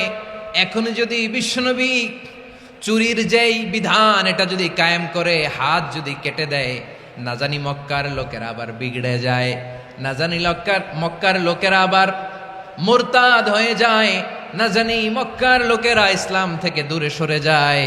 চলো চলো, সাহাবীরা মিলে পরামর্শ করলেন, চলো বিশ্বনবীর কাছে যে বলি, ও নবী, শুধু কেবলমাত্র একমাত্র এই নারীর জন্য চুরির হাত কাটার বিধানটা আপনি একটু থামিয়ে দেন। চুরির হাত কাটার যে বিধান এইখানে একটু রহিত করে দেন, বাকিগুলা কইরেন মদিনাতে যে চলবে, কিন্তু মক্কায় এবারের জন্য মাফ করে দেন। কিন্তু কে বলবে? এই যে পরামর্শ, সাজেশন, এটা কে দিবে বিশ্বনবীর কাছে? সাহাবারা চিন্তায় পড়ে গেলেন। আল্লাহর নবীর সামনে দাঁড়িয়ে আল্লাহর দেয়া হুদুদ, আল্লাহর দেয়া বিধান থামিয়ে দেওয়া, মাফ করে দেওয়া, এই কথা বিশ্বনবীর সামনে বলার সাহস তো কেউ রাখে না। কেউ কেউ বলল, বিশ্বনবীর পালক পুত্র যায়েদ বিন হারেসার সন্তান উসামারে বিশ্বনবী নাতির মতো আদর করে, বড্ড বেশি ভালোবাসে উসামারে, এজন্য সাহাবারা উসামাকে বলতো হিব্বু রাসূলিল্লাহ, বিশ্ব নবীর ভালোবাসা। কি বলতো? সাহাবীরা বললেন বিশ্বনবীর ভালোবাসা হিব্বু রাসূলিল্লাহ, উসামারে পাঠাও। উসামারে বিশ্বনবী নাতির মতো স্নেহ করে, মায়া করে, ভালোবাসে। আমরা পারবো না, উসামা পারবে। সবাই মিলে ফুলিয়ে ফুসিয়ে ওসামাকে, ছোট্ট ওসামাকে রাজি করালো। ওসামা এমন এমন কথা যে তুমি বিশ্বনবীর কাছে বলতে হবে, পারবা নাকি? ওসামা বলে পারবো। সাইয়েদনা ওসামা রাদিয়াল্লাহু তাআলা আনহু তরুণ সাহাবী বিশ্বনবীর কাছে গেলেন, যে বললেন নবী, বনু মাখজুমিয়া গোত্রের এক নারী চুরিতে ধরা পড়েছে, এবারের জন্য কি এই মহিলাটারে মাফ করে দিলে হয় না? এবারের জন্য একটু ক্ষমা করা যায় না নবী? বিশ্বনবী বলেন আতাশফাউ ফি হাদ্দিম মিন হুদুদিল্লাহ, তোমার এত বড় সাহস উসামা, তুমি আল্লাহর হাত, আল্লাহর দেয়া বিধান, এটার ব্যাপারে সুপারিশ করতে এসেছো? তোমরা কি জানো তোমাদের আগে যত কওম, যত গোত্র, যত জনপদ ধ্বংস হয়েছে তার কারণ ছিল তাদের মধ্যে গরিবরা অন্যায় করলে তারা বিচার করত, আর ধনীরা অন্যায় করলে তারা মাফ করে দিত। খবরদার! ওয়া আইমুল্লাহ লাউ আন্না ফাতিমাতা বিনতি মুহাম্মাদিন সারাকাত লাকাতা মুহাম্মাদুন ইয়াদাহা। বিশ্বনবী বললেন, ওরে ওসামা, বানু মাখজুমিয়ার ওই প্রেস্টিজিয়াস এন্ড ডিগনিফাইড ফ্যামিলির মেয়ে তো দূর কি বাত, অনেক দূরের কথা। জেনে রেখো ওসামা, আমার কলিজার টুকরা, নয়নের পুটুলি ফাতেমাও যদি মক্কার জমিনে আজকে এই চুরির দায়ে ধরা পড়তো, আমি বিশ্বনবী মুহাম্মাদুর রাসূলুল্লাহ ধরে ফাতেমার ডান হাতটা কেটে দিতে এক বিলম্ব দেরি করতাম না। ইন্নাল্লাহা ইয়া'মুরু বিল আদল, আমাদেরকে জাস্টিস শিখায়। পশ্চিমারা আমাদেরকে ইনসাফ শিখায়, আমাদেরকে সুশাসন শিখায়। আর ইনসাফ, সুশাসন, ন্যায় বিচার, সুবিচার, জাস্টিস কারে বলে বিশ্বনবীর বায়োগ্রাফি থেকে জেনে নাও। এই ছিল বিশ্বনবী ইসলামের আদালতের নমুনা। আপনি যদি সাইয়েদনা ওমর ফারুকের জীবনের দিকে তাকান, এমন কঠোর, এমন বীর সেনানী ছিলেন। সাইয়েদনা ওমর ফারুক যদি রাস্তার এই মাথা দিয়ে হাঁটা শুরু করতেন, শয়তান ওমর ফারুককে দেখলে ওই রাস্তা রেখে দিয়ে অন্য রাস্তা দিয়ে হাঁটতো। সুবহানাল্লাহ। ওমর ফারুক রাদিয়াল্লাহু তাআলা আনহু কি পার্সোনালিটি ছিল, কি পার্সোনালিটি! আমাদের এলাকায় ছোট বাচ্চারা রাতে ভাত খেতে চায় না, আমার মেয়েটাও খেতে চায় না। এই এটা দিব, ওইটা দিব, আজকে মাহফিলে আসার সময় বলে দিছে লিস্ট করে এটা এটা আনতে হবে। তো ছোট্ট বাচ্চাদের অনেক বায়না থাকে, ওরা রাতে খেতে চায় না। তো মায়েরা বিভিন্ন ভয় দেখায়, এই বাঘ আসবে, বাঘ আসবে খাও, এই ভূত আসবে, ভূত আসবে খাও। আপনারা কি বলেন চট্টগ্রামে? কি আসবে? হ্যাঁ, ভূত, ভূত, ভূত আসবে, বাঘ আসবে, খাও খাও খাও, তাড়াতাড়ি খাও। তো বাচ্চারা এগুলো শুনে ভয়ে খেতে শুরু করে। মদিনার জমিনেও একই ঘটনা ঘটতো। মদিনার ছোট্ট ছোট্ট সোনামণিরা খেতে চাইতো না। তো মায়েরা বলতো, হা হুয়া ইয়াতি উমর, হা হুয়া ইয়াতি উমর, ওই যে উমর আসতেছে, উমর। ওমরে ফারুকের কথা শুনলে বাচ্চারা একেবারে ঠান্ডা। সুবহানাল্লাহ পড়বেন না? প্রভু তুমি বলেছ রাসূল দেবে না, বলনি দেবে না ওমর, বলনি দেবে না হামজা তারিক, খালিদ বিজয় সমর। প্রভু তুমি বলেছ রাসূল দেবে না, বলনি দেবে না ওমর, বলনি দেবে না হামজা তারিক, খালিদ বিজয় সমর। প্রভু তুমি বলেছ রাসূল দেবে না। আল্লাহু আকবার। ওমর ফারুক রাদিয়াল্লাহু তাআলা আনহু, ওনার কথা শুনলে গায়ের মধ্যে গুজবাম হয়, গায়ের পশমগুলো দাঁড়িয়ে যায়। সুবহানাল্লাহ বলেন। কি পার্সোনালিটি ছিল, কি ব্যক্তিত্ব ছিল! মুনাফিকরা ওমর ফারুককে জমের মতো ভয় পেতেন। শয়তান, খুদ শয়তান এই রাস্তা দিয়ে আসলে শয়তান অন্য রাস্তা দিয়ে হাঁটতো। ওমর ফারুক রাদিয়াল্লাহু তাআলা আনহুর জীবনে যদি দেখেন, তাহলে সেখানে আপনি আদালতের, ইনসাফের, সুশাসনের, জাস্টিসের নমুনা দেখতে পাবেন। কয়টা শুনবেন? সাইয়েদনা ওমর ফারুকের রাদিয়াল্লাহু তাআলা আনহুর সন্তান আব্দুর রহমান মিশরে মদ খেয়ে মদ্যপ অবস্থায় ধরা পড়েছে। মদ খাওয়ার কারণে, মদ যদি কেউ পান করে আর যদি প্রমাণিত হয়, তার বিচার হলো 80 বেত। আওয়াজ করে বলেন কয় বেত? বাংলাদেশেও তো এই আইন আছে নাকি? বাংলাদেশে আছে? হ্যাঁ, মদ খাইলে 80 বেত, এই আইন বাংলাদেশে চালু হোক, আমরা চাই কি চাই না? চাই সবাই। এজন্যই তো ইসলাম ভাল লাগে না। ইসলামকে ভাল লাগে না, ইসলামকে আউট করে রাখতে পারলেই তো এরকম বড় বড় বোতল খাওয়া যায়। একেবারে সহজ, পানির মতো সহজ, হিসাব একেবারে সহজ। ওমরে ফারুক রাদিয়াল্লাহু তাআলা আনহুর ছেলে ভুল করে মদ পান করে ফেলেছিলেন। আব্দুর রহমান, ঘটনা ঘটেছে মিশরে। মিশরের গভর্নর তখন আমর ইবনুল আস রাদিয়াল্লাহু তাআলা আনহু।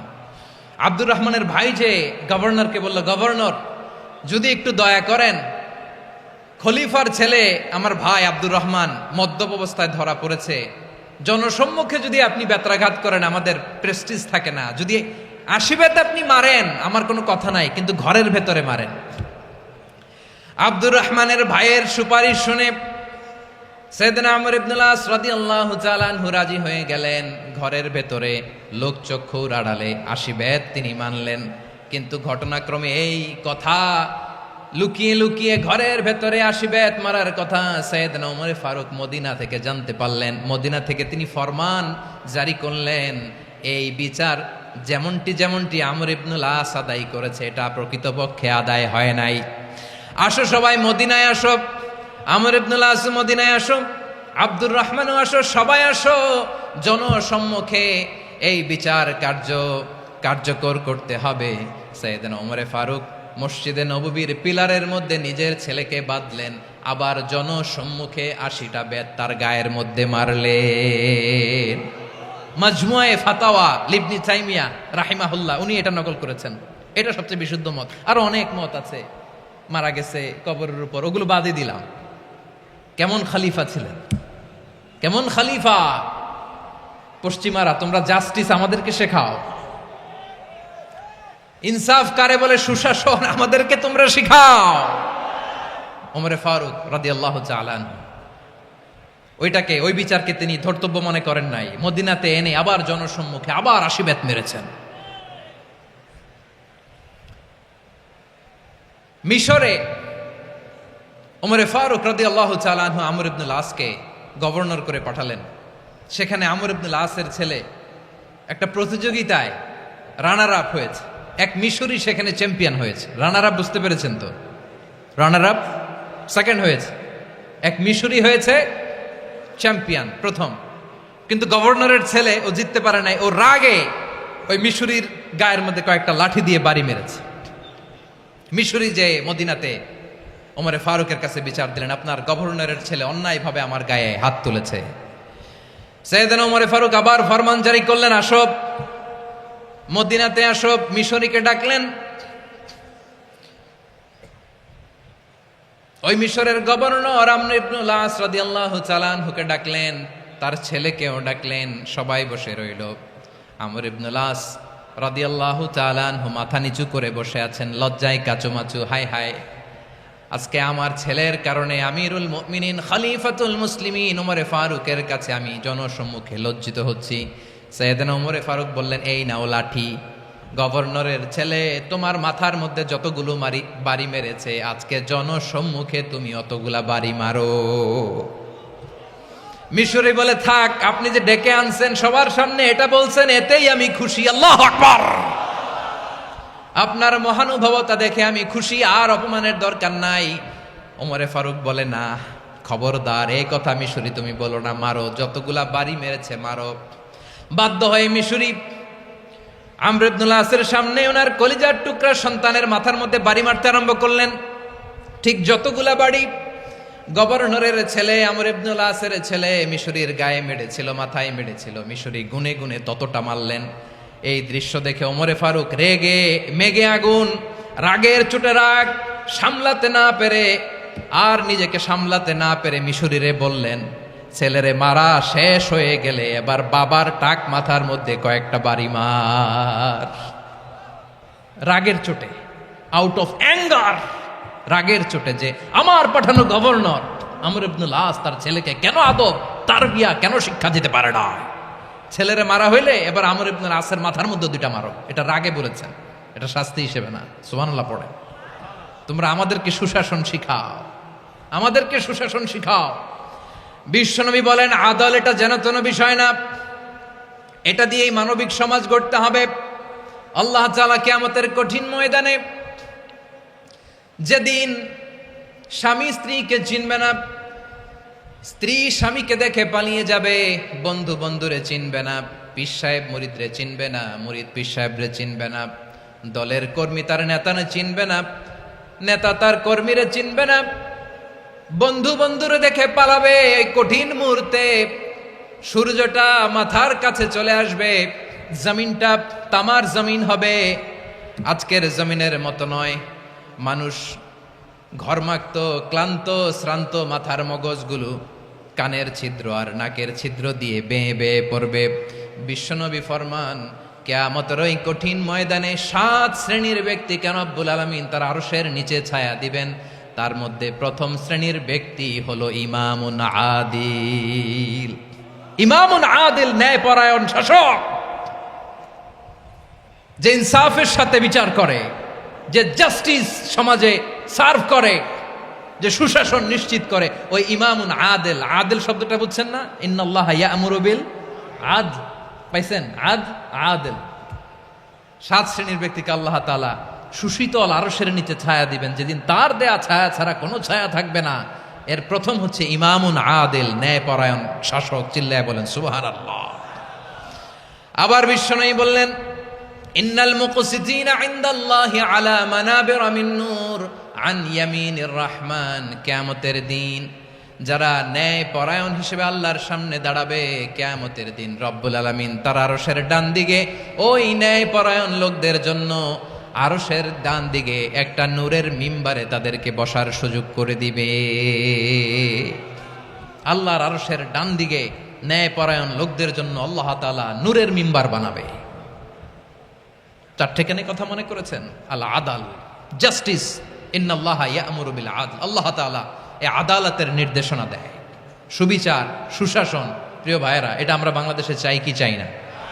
এই যে অরাজকতা, এই যে অন্যায়, এই যে জুলুম, এই যে ইনকনসিস্টেন্সি সমাজের অসঙ্গতির প্রধান কারণ জাস্টিস নাই, সুবিচার নাই, সুশাসন নাই। শেষবারের মতো আওয়াজ করে বলেন তো, আমরা বাংলাদেশে আদল চাই কি চাই না? তাহলে প্রথম নির্দেশনা শেষ। আল্লাহ তাআলা তোমাদেরকে আদলের আদেশ দেন। এরপরে আল্লাহ বললেন আমি তোমাদেরকে ইহসানের আদেশ দেই। ইন্নাল্লাহা ইয়া'মুরু বিল আদলি ওয়াল ইহসান। আমি তোমাদেরকে যেমনি আদলের নির্দেশনা দেই, তেমনি ভাবে তোমাদেরকে ইহসানের নির্দেশনা দেই। ইহসান, আওয়াজ করে সবাই বলেন তো ইহসান। সবাই বলেননি, সবাই বললে এতটুকু আওয়াজ হবে আমি বিশ্বাস করি না। আওয়াজ করে বলুন আল ইহসান। ইহসান মানে কারো প্রতি সফট হার্টেড হওয়া, মহানুভব হওয়া, অনুগ্রহ পরায়ণ হওয়া, অনুগ্রহশীল হওয়া, একে অপরের প্রতি দয়াদ্র হওয়া। একে অপরের প্রতি দয়াদ্র অনুগ্রহশীল হওয়া ছাড়া মানবিক সমাজ কশিনকালেও গঠন করা সম্ভব না। প্রিয় ভাইয়েরা, সুন্দর আচরণ দিয়ে, ইহসান দিয়ে যা জয় করা যায়, নরম আচরণ দিয়ে যেটা অর্জন করা যায়, কঠোরতা দিয়ে সেটা পারা যায় না। বিষ্ণু ঈসা ইসলাম ইহসান দিয়ে, কোমল আচরণ দিয়ে, তার অনুগ্রহ দিয়ে তিনি অনেক কাফিরের হৃদয়কে জয় করে ফেলেছেন। সাইয়েদনা সুমামা ইবনে উসাল রাদিয়াল্লাহু তাআলা আনহুর কথা মনে পড়ে যায়। তিনি ছিলেন ইয়ামামার বাদশা। মদিনাতে বিশ্বনবীকে হত্যা করার নিয়তে এসেছিলেন। গোপনে গোপনে বিশ্বনবীকে হত্যা করে আবার ইয়ামামাতে তিনি ফিরে যাবেন। কিন্তু কি অবাক করা কাণ্ড, হত্যা করতে পারে নাই, সাহাবাদের হাতে তিনি ধরা পড়ে গেলেন। সাইয়েদনা সুমামা ইবনে উসাল রাদিয়াল্লাহু তাআলা আনহু হত্যার নিয়তে আসলেন, কিন্তু হত্যা করতে পারলেন না। সাহাবারা ওনাকে ধরে ফেললেন, ধরে মসজিদে নববীর পিলারের মধ্যে বেঁধে রাখলেন। সুমামা ইবনে উসাল, সিরাত থেকে শুনে, সিরাত থেকে শোনাচ্ছি, রাদিয়াল্লাহু তাআলা আনহু ইয়ামামার অধিপতি ছিলেন। ইয়ামামা বিশ্বনবীকে হত্যার জন্য আসছেন, ধরা পড়ে গেছেন, এখন মসজিদে নববীতে বেঁধে রাখছে, তার মানে বন্দী। এখন স্ট্যাটাস কি? বন্দী, ক্যাপটিভ। তো বিষ্ণু ঈসা ইসলাম সাহাবাদেরকে বললেন তার খোঁজ খবর নিও, সুমামা ইবনে উসালের খোঁজ খবর নিও। সাহাবার বলেন ইয়া রাসূলুল্লাহ, আপনাকে হত্যা করতে এসেছে, তার তো কঠিন ক্যাপিটাল পানিশমেন্ট হওয়া দরকার, কঠিন শাস্তি হওয়া দরকার। বিশ্বনবী বললেন, না, আমি যেটা জানি তোমরা সেটা জানো না, তোমরা সুমামার সাথে ভালো আচরণ করো। বিশ্বনবী সুমামার কাছে গেলেন। প্রথম দিন যে তিনি কালেমার দাওয়াত দিলেন, ইমানের দাওয়াত দিলেন, ইসলামের দাওয়াত দিলেন, রিসালাতের দাওয়াত দিলেন, আখিরাতের দাওয়াত দিলেন। পরের দিন যে বিশ্বনবী সালাতের দাওয়াত দিলেন, যাকাতের দাওয়াত দিলেন, ইসলাম কি, কিভাবে, কেমন করে পালন করতে হয় চমৎকার আর্টিকুলেট করতে শুরু করলেন। তন্ময় হয়ে সুমামা ইবনে উসাল রাদিয়াল্লাহু তাআলা আনহু বিশ্বনবীর কথাগুলো শুনতে আরম্ভ করলো। একদিন নয়, 2 দিন নয়, টানা 3 দিন বিশ্বনবী সুমামার কাছে ইসলামকে প্রেজেন্ট করেছেন, উপস্থাপন করেছেন। আওয়াজ করে বলেন, কয় দিন? 3 দিন। 3 দিন মসজিদে নববীতে বাধা। আর সাহাবীদেরকে বললেন, তার খোঁজ খবর নিও, তোমরা যে রুটি বানাও এর মধ্যে সবচেয়ে ভালো আটার রুটিটা তারে দিও, সবচেয়ে রিফাইন্ড খেজুর, যেটা পিওর খেজুর, এটা তারে দিও। আর বিশ্বনবী নিজের উট থেকে দুধ দহন করে ওনার বাড়ির এক কর্মচারীকে বলেছেন, দুধ দহন করে সুমামার জন্য নিয়ে যেও। সুবহানাল্লাহ পড়বেন না? সবাই তো অবাক, ইয়ামামা থেকে আসছে নবীকে হত্যা করতে, বিশ্বনবী দেখে তারে জামাই আদর করে, তাকে মজার মজার খাবার দিও, দুধ দিও, আদর আপ্যায়ন করো। 1 দিন নয়, 2 দিন নয়, টানা 3 দিন বিশ্বনবী এভাবে সুমামার কাছে যেয়ে ইসলামকে প্রেজেন্ট করতে আরম্ভ করলেন, ইসলামকে উপস্থাপন করতে শুরু করলেন। আর তাকে চমৎকার এন্টারটেইনমেন্ট, আপ্যায়ন দিতে আরম্ভ করলেন। টানা 3 দিন যখন ইসলামের দ্য বিউটিজ অফ ইসলাম, ইসলামের সুমহান বাণী, সৌন্দর্য তার কাছে উপস্থাপন শেষ, তাকে আপ্যায়ন শেষ, বিশ্বনবী বললেন সাহাবেদেরকে, যাও এবার সুমামার হাতের পায়ের রশি দুটো খুলে দাও। তারা বললেন, ইয়া রাসূলুল্লাহ, কি বলেন আপনি? ও তো হত্যাকারী, সুযোগ পায় নাই, আপনারে মারতে পারে নাই, ছেড়ে দিলে আবার ও আপনার উপর তলোয়ার নিয়ে ঝাঁপিয়ে পড়বে। নবী, এই সিদ্ধান্ত আপনি নিতে যাবেন না। বিশ্বনবী বললেন, যেটা বলেছি সেটা করো, সুমামার রশিগুলো ছেড়ে দাও, সুমামার হাতে পায়ের রশিগুলো যে তোমরা খুলে দাও। সাহাবারা তর্ক জুড়ে দিলেন, লা ইয়া রাসূলুল্লাহ, এমনটা করবেন না, তো ভয়ঙ্কর, ভয়ঙ্কর খুনি, কি জানি কি হয়ে যায়। বিশ্বনবী বললেন, না, তার হাতে পায়ের রশিগুলো খুলে দাও। সাহাবারা বিশ্বনবীর কথা মতো তার হাতে পায়ের রশিগুলো খুলে দিল। সুমামা মুহূর্তের মধ্যে মসজিদে নববী থেকে বের হয়ে ইয়ামামায় ফিরে না যে মসজিদে নববীর পাশে একটা খেজুর বাগান ছিল, সেখানে চলে গেলেন। সেখানে একটা ছোট্ট কুয়া ছিল, কুয়ার পানি দিয়ে তিনি গোসল করলেন। সুবহানাল্লাহ পড়েন। কুয়ার পানি দিয়ে গোসল করে মসজিদে নববীর সামনে এসে বিশ্বনবী এবং সাহাবাদের সামনে দাঁড়িয়ে সাব্বাবা উঁচু করে বললেন, আশহাদু আল্লা ইলাহা ইল্লাল্লাহ ওয়া আশহাদু আন্না মুহাম্মাদান আবদুহু ওয়া রাসূলুহু। আল্লাহু আকবার। আমি সাক্ষ্য দিচ্ছি আল্লাহ ছাড়া কোনো ইলাহ নাই, আর মুহাম্মদ আল্লাহ তাআলার প্রেরিত বান্দা এবং রাসূল। প্রিয় ভাইয়েরা, ইহসান দিয়ে যা জয় করা যায়, কঠোরতা দিয়ে সেটা কঠিনকালেও জয় করা যায় না। আওয়াজ করে বলেন, ঠিক কি না?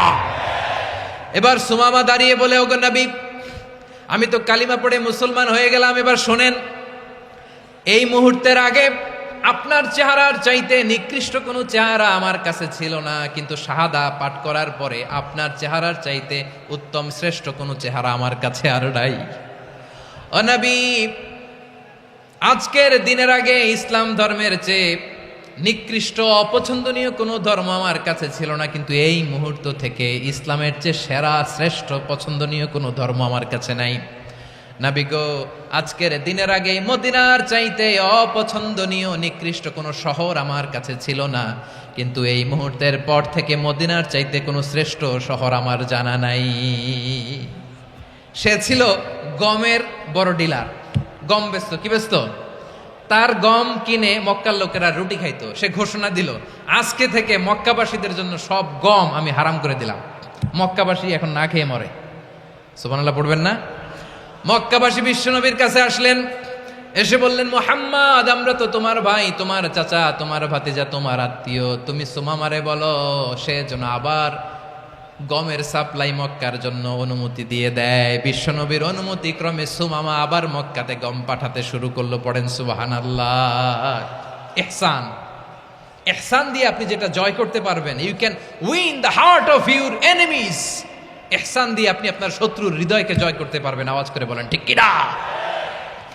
এজন্য আল্লাহ বললেন, وأنفقوا في سبيل الله ولا تلقوا بأيديكم إلى التهلكة وأحسنوا إن الله يحب المحسنين তোমরা আল্লাহর রাস্তায় দান করবে আর নিজেরা নিজেদেরকে ধ্বংসের হাতে ঠেলে দিও না। তোমরা একে অপরের প্রতি ইহসান করবে, কারণ ইহসানকারীদেরকে আল্লাহ বড্ড ভালোবাসেন। সুবহানাল্লাহ পড়েন।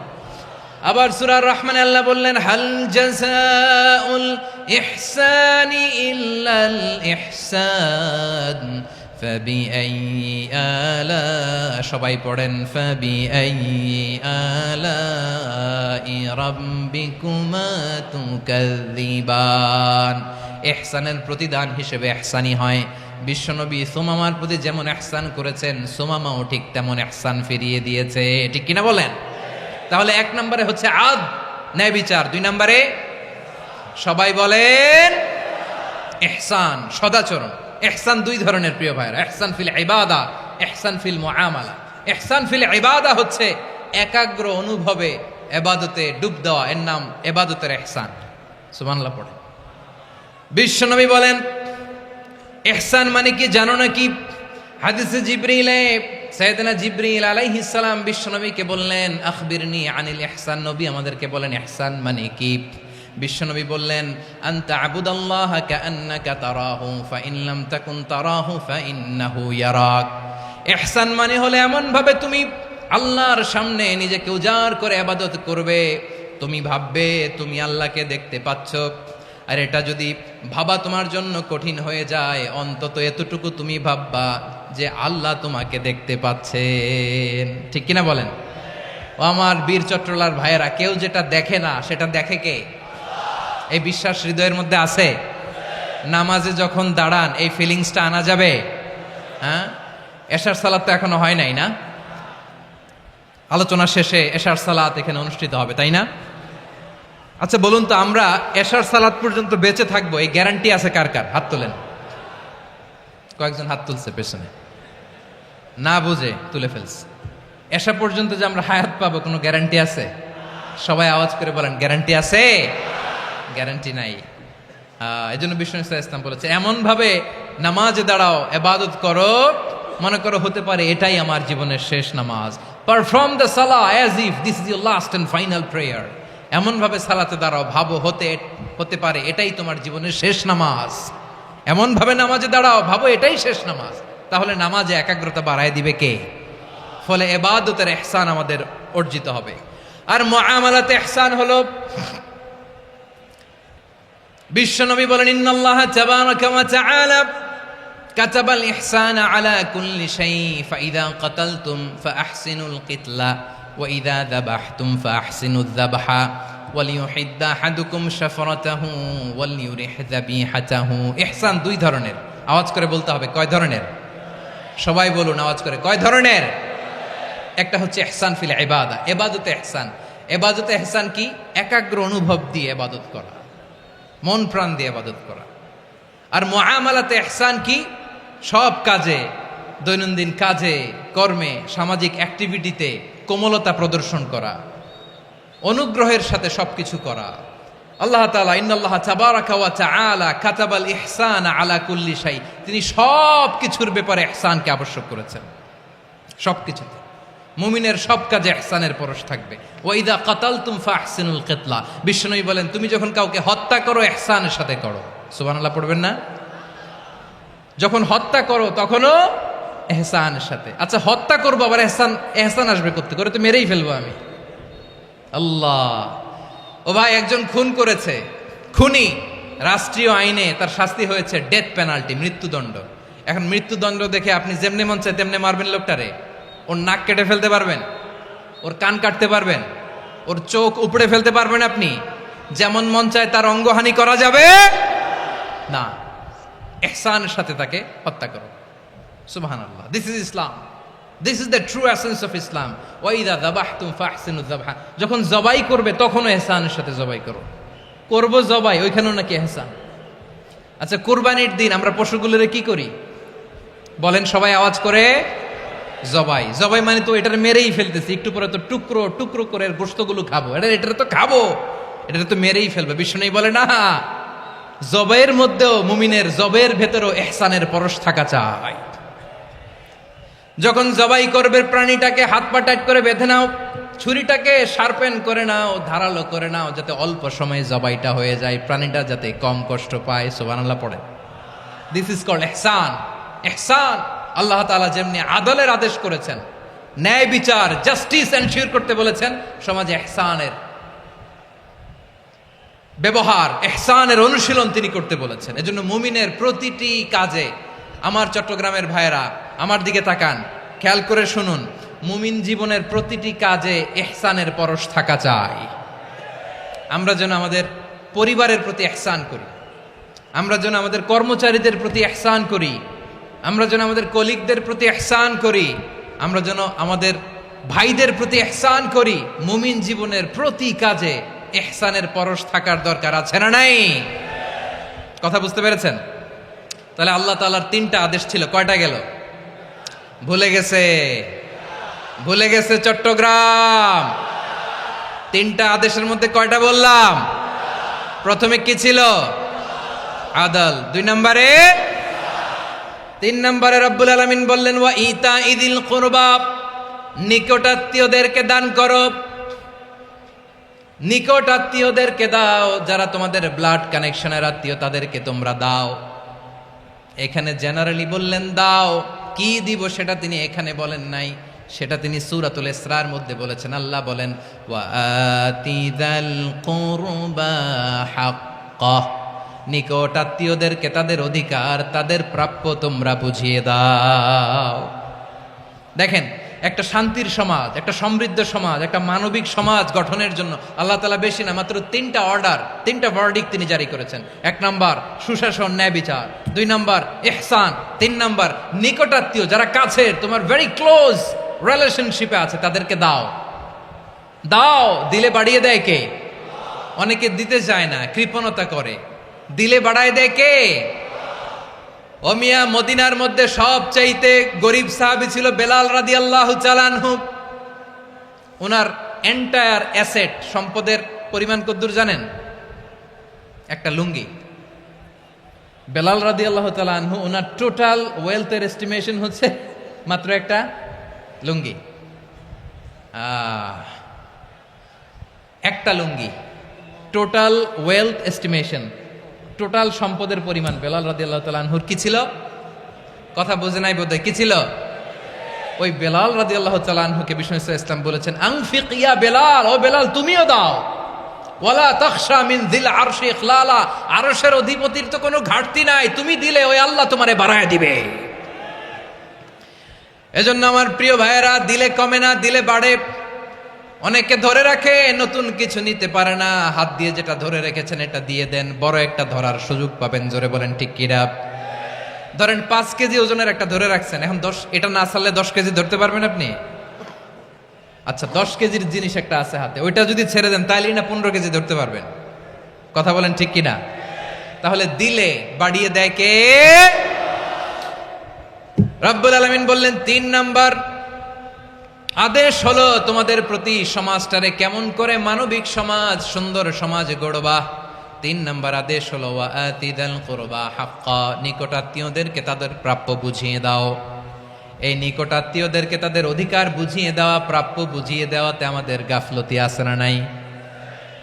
চট্টগ্রামে নাই? মাশাআল্লাহ আছে, আছে। অনেকে দেখবেন অনেক আল্লাহওয়ালা, তাহাজ্জুদ গুজার, সেজদা দিতে দিতে কপালে কালো দাগ ফেলে দিছে, সে তার বোনের হকটা আদায় করে নাই। আছে না নাই? হ্যাঁ, এখানেও আছে। সর্বনাশ। অনেক বড় হাজী সাহেব, বিশাল লম্বা দাড়ি, ছেলেরে সব দিয়ে দিছে, মেয়েরে কিছু দেয় নাই, মেয়ের হক আদায় করে নাই। আছে না নাই? এই হাজী সাহেবেরা, এই আল্লাহওয়ালারা কিয়ামতের ময়দানে আটকে যাবে। আপনি অন্যের অধিকার নষ্ট করেছেন, তাদের রাইটসকে ভায়োলেট করেছেন। এজন্য আল্লাহ তাআলা বলেন, কারো অধিকার যদি কেউ নষ্ট করে, ওই সমাজটা মানবিক সমাজ কঠিনকালেও হতে পারে না। এজন্য 3 নম্বর আল্লাহ বললেন ওয়া ইতা ইদিল কুরবা, নিকটাত্মীয়দেরকে দাও। কি দিবা তাদের অধিকার দিয়ে দাও, বোনের অধিকার বুঝিয়ে দাও, মেয়ের অধিকার বুঝিয়ে দাও, ফুফুর অধিকার বুঝিয়ে দাও। দেখবেন অনেক মায়েরা ছেলের পাতে মুরগির রান দেয়, মেয়ের পাতে দেয় মুরগির ঠ্যাং। এরকম আছে না নাই? ছেলেরা কি দেয় মুরগির, মেয়ের পাতে কি দেয়? তো মেয়ের কি মুরগির রান খেতে মনে চায় না? মনে চায় না? এমনটা করা যাবে না। নিকটাত্মীয়দেরকে অধিকার দিয়ে দাও, নিকটাত্মীয়ের সাথে সুসম্পর্ক রাখো। আদেশটা কার?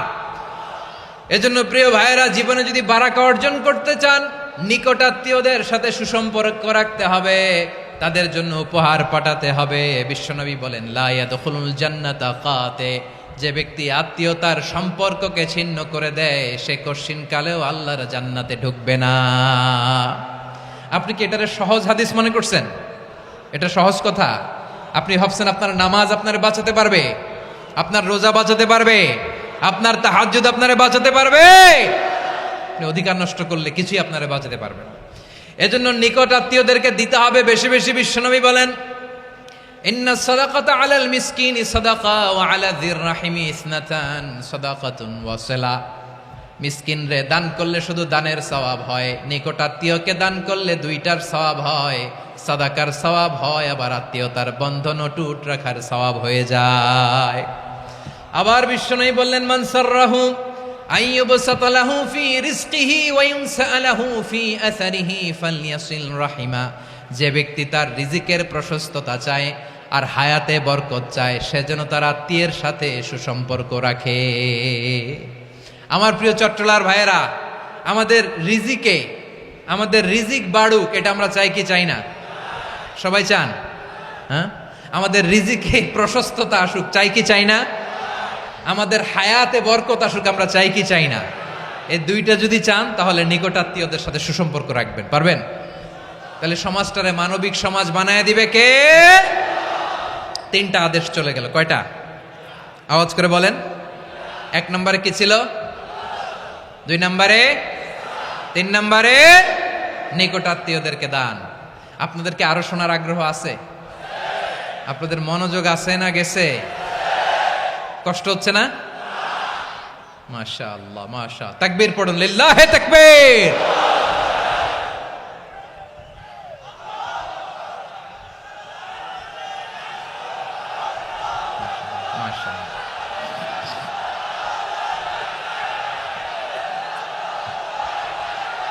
আমার প্রিয় ভাইয়েরা,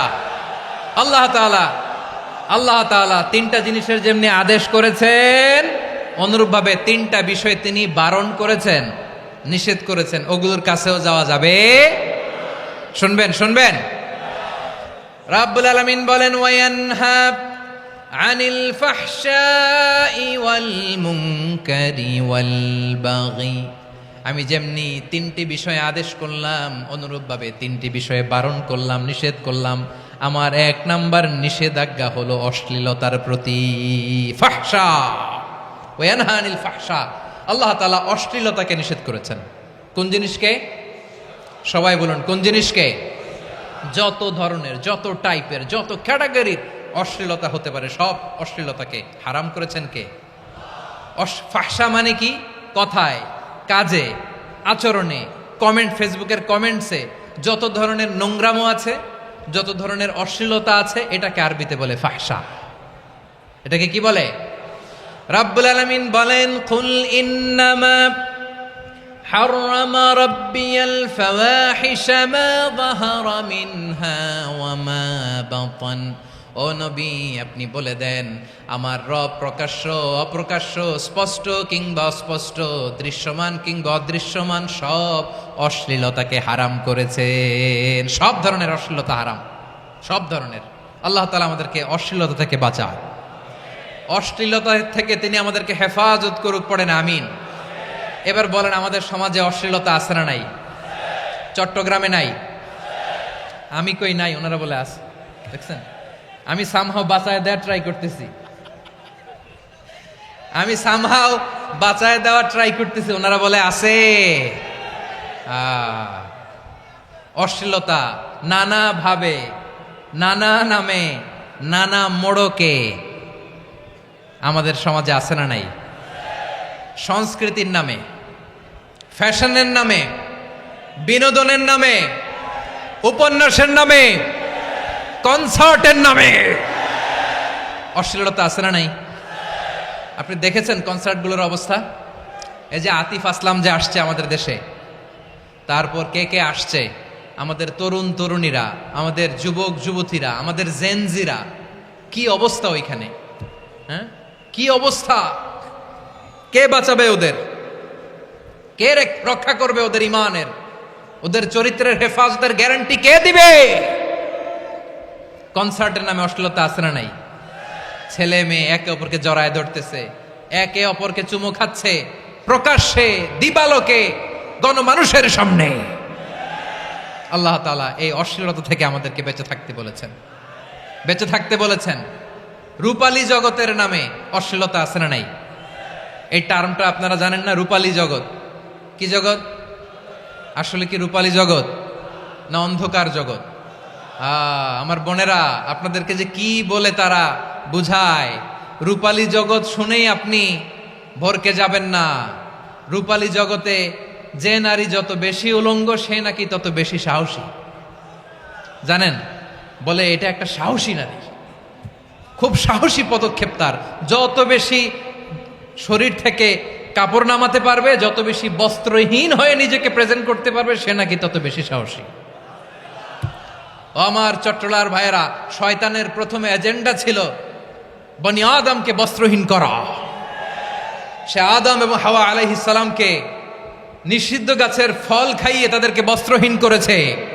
এই জামিনেও সে আমাদেরকে বস্ত্রহীন করতে চাইবে। এই রূপালী জগতের নামে তারা এটা করে। আমার প্রিয় বোনেরা, আপনি জানেন না আপনার দাম কত। ওরা আপনাদেরকে বিজ্ঞাপনের সস্তা পণ্য বানাতে চায়। ওরা আপনাদেরকে ওদের ভোগের লিপসার টুলস বানাতে চায়। ওরা আপনাদেরকে দিয়ে ওদের খায়েশ পূরণ করতে চায়। এটা আপনাদের জন্য মোটেও ডিগনিটি নয়, এটা আপনাদের জন্য সম্মান নয়। আপনার সম্মান শালীনতায়, আপনার সম্মান হেজাবে, আপনার সম্মান ভদ্রতায়, আপনার সম্মান আপনার ডিসেন্ট পোশাকে। পোশাক বলে দেয় এই নারীটা ভদ্র না অভদ্র। পোশাক বলে দেয় এই মেয়েটা কোন ঘরের মেয়ে। আওয়াজ করে বলেন ঠিক কিনা? আপনি জানেন না, আপনার এই সস্তা পণ্য বানায়, ভোগের পণ্য, বিলবোর্ডে আপনাকে উলঙ্গ করে উপস্থাপন করে। এই অশ্লীলতার সাথে ইসলামের কোনো সম্পর্ক। এজন্য আল্লাহ বলেন, আমি অশ্লীলতাকে হারাম করেছি। অশ্লীলতাকে হারাম করার প্রথম কারণ হলো এর মাধ্যমে মানবতাকে অপমানিত করা হয়। কারণ মানুষের সম্মান মানুষের পোশাকে। মানুষ যখন পোশাকহীন হয়ে যায়, বস্ত্রহীন হয়ে যায়, তার সম্মান কমে যায়, ঠিক কিনা? অশ্লীলতাকে হারাম করার প্রথম কারণ হচ্ছে মানুষ মানুষকে অপমান করে। একটা নারী, সে তো সম্মানিত, নারী যে কত সম্মানিত নারীর এটা বুঝেই নাই। বিশ্বনবী বলেন, আর দুনিয়া কুল্লুহা মাতা ওয়া খায়রু মাতা'আদ দুনিয়া আল মারআতুস সালিহা। আমার বোনেরা, 5টা প্যান্ডেলে আপনারা এলইডিতে আমার আলোচনা শুনছেন, আমি জানি। আপনাদের এই গর্ভ যে কত দামি আপনি জানেন না। আপনার পেট থেকেই আসবে আগামী দিনের সালাহুদ্দিন আল আইয়ুবী। আপনার পেট থেকেই আসবে অনাগত দিনের ইমাম মাহদী আল মুনতাযর। আপনার পেট থেকেই আসবে অনাগত দিনের ফয়সাল, ওয়াসিম, মুগ্ধ, আবু সাইদের মতো বীর যোদ্ধা।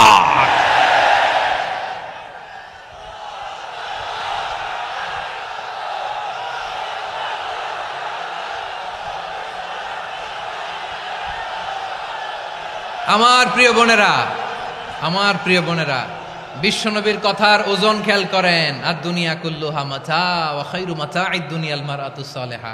দুনিয়ার সবকিছুই অ্যাসেট, এর মধ্যে সবচেয়ে দামি অ্যাসেট নেককার নারী।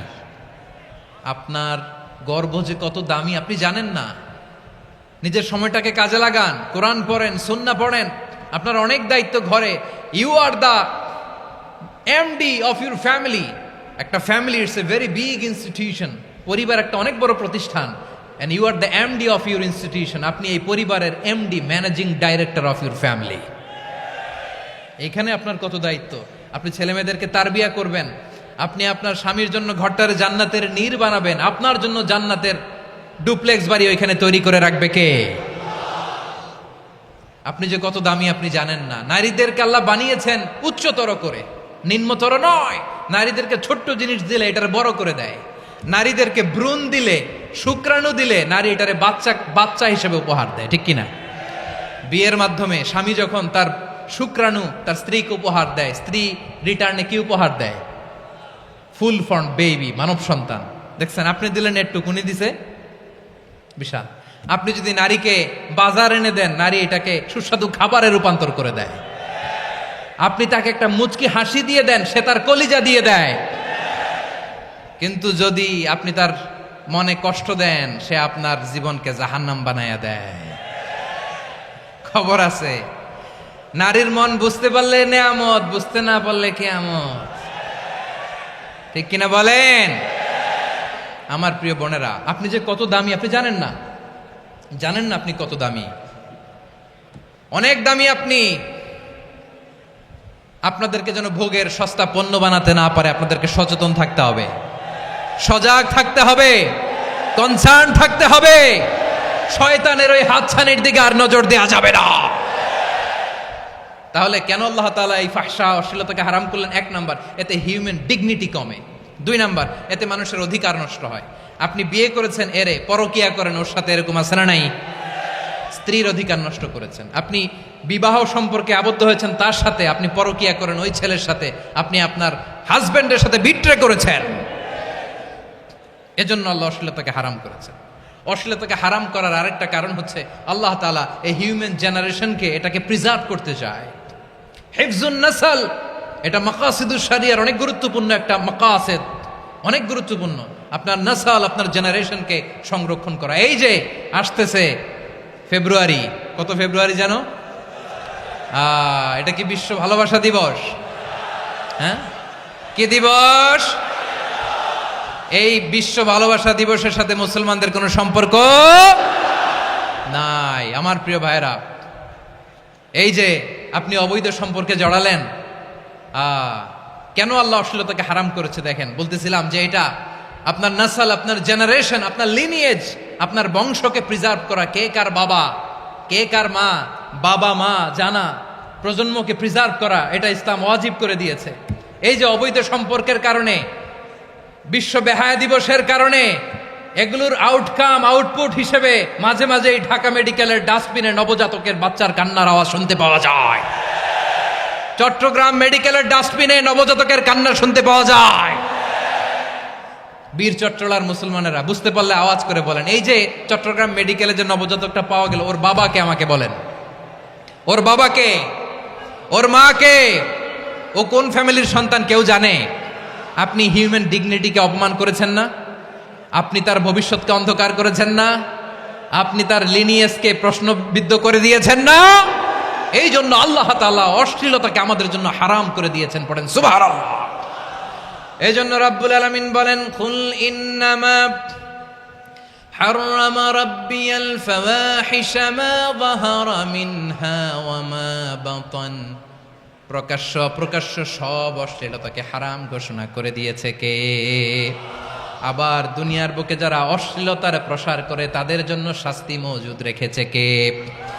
রব্বুল আলামিন বলেন, ইন্নাল্লাযীনা ইউহিব্বুনা আন তাশিআল ফাহিশাতু ফিল্লাযীনা আমানু লাহুম আযাবুন আলীমুন ফিদ দুনিয়া ওয়াল আখিরাতি ওয়াল্লাহু ইয়ালামু ওয়া আনতুম লা তা'লামুন। নিশ্চয়ই যারা বিশ্বাসীদের মাঝে অশ্লীলতার প্রচার প্রসার করতে চায় তাদের জন্য আমি মর্মন্তুদ শাস্তি প্রস্তুত করে রেখেছি, দুনিয়াতেও রেখেছি, আখিরাতেও রেখেছি। ঘোষণাটা কার? যারাই নাটকের নামে, সিনেমার নামে, রূপালী জগতের নামে, মুভির নামে, ওটিটি প্ল্যাটফর্মের নামে আমার সমাজে অশ্লীলতা ছড়াতে চায় তাদের জন্য কঠিন মর্মন্তুদ শাস্তি মজুদ রেখে দিয়েছে কে? ও আমার বোনেরা, এখনো আপনি জাগবেন না? এখনো আপনার চিন্তার দুয়ারে এখনো নাড়া পড়ে নাই? ওরা আপনাকে উলঙ্গ বানাতে চায়, ওরা আপনাকে আইটেম গার্ল বানাতে চায়। এজন্য ইসলাম অশ্লীলতাকে হারাম করেছে। হারাম। ইসলাম বলেছে যোজন যোজন দূরে থাকো, ওরা বলে না কাছে আসো, কাছে আসার গল্প, ক্লোজ আপ ওয়ান, কাছে আসার গল্প আছে না নাই? চট্টগ্রামে তো এগুলো নাই মাশাআল্লাহ। হ্যাঁ, এখানেও আছে ক্লোজ আপ ওয়ান, কাছে আসার গল্প। আল্লাহ বলেন ওয়ালা তাকরাবুজ জিনা, কাছেও এসো না, জিনা থেকে যোজন যোজন কিলো দূরে থাকো, ওরা বলে কাছে আসার গল্প। আমার বীর চট্টলার ভাইয়েরা, কাছে আসতে হলে আমরা কোরআনের কাছে আসব, কাছে আসতে হলে নবীর কাছে আসব, কাছে আসার গল্প হবে আমার রবের কাছে আসার গল্প। চিল্লায় বলো ঠিক কিনা?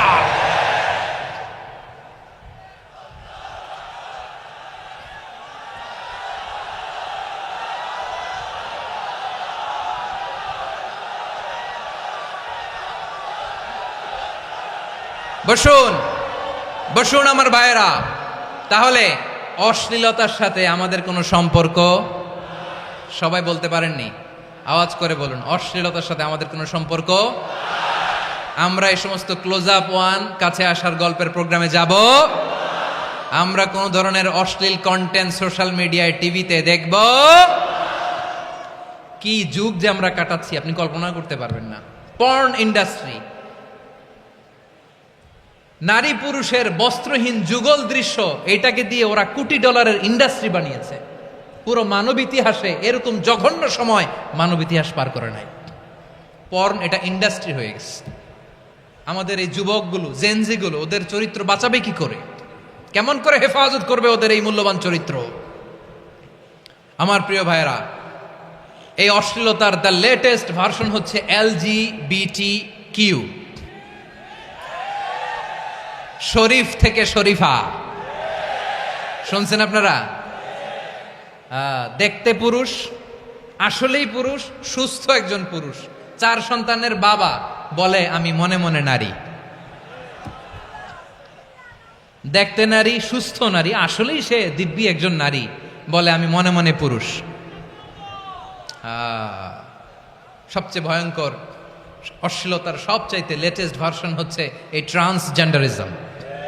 সুস্থ পুরুষ তার বায়োলজিক্যাল গ্রোথকে হরমোন দিয়ে স্টপ করে দিয়ে সে সার্জারি করে নারী হতে চায়, সুস্থ নারী পুরুষ হতে চায়। পুরুষ পুরুষের প্রতি সেক্সুয়ালি আকর্ষণ বোধ করে, এটা লূত আলাইহিস সালামের কওমের মধ্যে ছিল। এটাকেও আল্লাহ কোরআনে ফাহিশা বলেছেন। ওয়ালুতান ইয ক্বালা লিকাওমিহি আতাতুনাল ফাহিশাতা মা সাবাকাকুম বিহা মিন আহাদিম মিনাল আলামিন। লূত আলাইহিস সালাম বললেন, তোমরা কি এমন এক অশ্লীল কার্যক্রমে ডুব দিলে নাকি যেটা গোটা বিশ্বের কেউ কখনো করে নাই, তোমরাই প্রথম করেছো? পড়েন নাউযুবিল্লাহ। এই পশ্চিমের এই রোগ আমার দেশে যেন আসতে না পারে, আমাদের সজাগ থাকতে হবে। প্রিয় ভাইরা, চিল্লায় বলেন ঠিক কি না? পশ্চিমের অবস্থা ভয়ঙ্কর। পাশ্চাত্যে, আমি যুক্তরাষ্ট্রে ছিলাম অনেকদিন, কয়েক মাস, বিভিন্ন স্টেটে ঘুরেছি। গার্ডিয়ানরা উদ্বিগ্ন, ছেলে মেয়েদেরকে, ছোট্ট ছেলে মেয়ে, ওদেরকে জিজ্ঞেস করে, তুমি how do you feel right now inside yourself? তুমি ভিতরে ভিতরে কেমন ফিল করো? তোমার কি ছেলে ছেলে লাগে না মেয়ে মেয়ে লাগে? আচ্ছা বলেন, এই ছোট্ট বাচ্চাটা ওকে এগুলো জেন্ডার অ্যাসাইনমেন্ট বলতে এগুলো কিছু বুঝে? এইভাবে মিসগাইড করা হচ্ছে। কৌতূহল বশত ছোট্ট ছেলে যদি বলে আমার তো মেয়ে মেয়ে লাগে, তখন বলে যে না তুমি মেয়ে, ছেলে না। মা বাবা বাধা দিলে ওকে আলাদা গভর্নমেন্ট হাউসে নিয়ে যায়। ভয়ঙ্করতম অবস্থা। আমরা একটা সময়ে শুনতাম যে হুজুর আমার ছেলেটা খুব ভালো, হাফেজে কোরআন, আল্লাহওয়ালা। হুজুর আমার ছেলে দাড়ি রাখছে, আল্লাহওয়ালা। হুজুর আমার ছেলে 5 ওয়াক্ত সালাত জামাতের সাথে পড়ে, তার মানে আল্লাহওয়ালা। পশ্চিমে যে আমি কি শুনছি জানেন? ওরা বলে হুজুর আমার ছেলেটা ইউনিভার্সিটির একটা মেয়ের সাথে প্রেম করে, ও খুব আল্লাহওয়ালা, হুজুর দোয়া করবেন। এর কারণ ওদের কাছে আল্লাহওয়ালার ক্রাইটেরিয়া হচ্ছে হুজুর আমার ছেলেটা আরেক ছেলের পছন্দ করে নাই, আমার মেয়েটা আরেক মেয়েকে ভালোবাসে নাই, এজন্য আমার ছেলেটা আল্লাহওয়ালা, হুজুর ওর জন্য একটু দোয়া করে দিয়েন। কি চ্যালেঞ্জ ওরা ফেস করতেছে। ওনার ছেলে যে আরেক ছেলেরে বিয়ে করবে না, এটাতেই উনি খুশি যে আলহামদুলিল্লাহ আমার ছেলেটা একটা মেয়েরে ভালোবাসে, আমার মেয়েটা একটা ছেলেরে ভালোবাসে, মানে এটা খুব আল্লাহওয়ালা। নাউজুবিল্লাহ পড়তে পারলেন না? এজন্য অশ্লীলতার সাথে আমাদের কোনো সম্পর্ক। রব্বুল আলামিন বলেন ওয়ায়ানহা আনিল ফাহশাই ওয়াল মুনকারি ওয়াল বাগি, তিনটা জিনিসকে আমি নিষিদ্ধ করলাম। এক নাম্বার হলো ফাহশা, অশ্লীলতা। দুই নম্বরে হলো মুনকার, সমস্ত মন্দ কাজ। আপনাদের মনোযোগ আছে না? শেষ করে দিব? আর 2-1 মিনিট শুনবেন? আচ্ছা বলি তাহলে, আর 2-1 মিনিট। তাহলে নিষেধাজ্ঞা জারি করেছেন তিনটা জিনিসের উপর। এক নাম্বার কি? ফাহশা, অশ্লীলতা। 2 নাম্বার মুনকার। মুনকার মানে হচ্ছে যত মন্দ কাজ, খারাপ কাজ, বাজে কাজ, এটার বলে মুনকার। এটার কি বলে? আপনারা পড়ছেন না, তা'মুরুনা বিল মা'রুফি ওয়া তানহাউনা আনিল মুনকার। ভালো কাজের আদেশ, সৎ কাজের আদেশ, অসৎ কাজের নিষেধ। মুনকার, মুনকার হচ্ছে মানুষের স্বাভাবিক বিবেকবোধ যেটাকে খারাপ বলে, ওইটাই মুনকার। পৃথিবীর সব আসমানি গ্রন্থ যেটাকে খারাপ বলেছে, মানুষের স্বাভাবিক বিবেকবোধ যেটাকে খারাপ বলেছে, এগুলো সব মুনকার। যেমন ইফটিজিং, এটা কি ভালো না খারাপ? মজুদদারি, খাদ্যে ভেজাল দেওয়া, ওজনে কম দেওয়া, মাছে ফরমালিন মিশানো, চাঁদাবাজি, টেন্ডারবাজি, দখলবাজি, এগুলো আমাদের স্বাভাবিক বিবেকেই বলে এগুলো খারাপ, এগুলো হচ্ছে মুনকার। আল্লাহ তাআলা এই মুনকার থেকে আমাদেরকে বেঁচে থাকতে বলেন, আর শয়তান এই মুনকারের প্রতি আমাদেরকে উদ্বুদ্ধ করে। আল্লাহ তাআলা বললেন, ইয়া আইয়ুহাল্লাযীনা আমানু লা তাত্তাবিউ খুতুওয়াতিশ শাইতান ومن يتبع خطوات الشيطان فإنه يأمر بالفحشاء والمنكر। আল্লাহ বললেন, আমার গোলামেরা শোনো শোনো, ও আমার বিশ্বাসী বান্দারা খবরদার, তোমরা কশিনকালেও শয়তানের পদাঙ্ক অনুসরণ করবে না, কারণ শয়তান তোমাদেরকে অশ্লীলতা এবং মন্দ কাজের দিকে উদ্বুদ্ধ করে। আমাদের কাজ হচ্ছে শয়তান আমাদেরকে যেদিকে নিতে চায় আমরা তার উল্টা দিকে যাব, ঠিক কিনা বলেন? শয়তান এই মন্দ কাজকে আমাদের কাছে বিউটিফাই করে, চাকচিক্যময় করে আমাদের সামনে উপস্থাপন করে। এজন্য আল্লাহ বলেন মুনকারকে থামাতে হবে, মুনকার প্রতিরোধ করতে হবে। মুনকার প্রতিরোধের দায়িত্ব শুধু আমাদের নাকি? শুধু আপনার খতিব সাহেবের, ইমাম সাহেবের, নাকি মুসলিম উম্মার সবার? আওয়াজ করে বলুন, মুনকার, অসৎ কাজ প্রতিরোধের দায়িত্ব কার?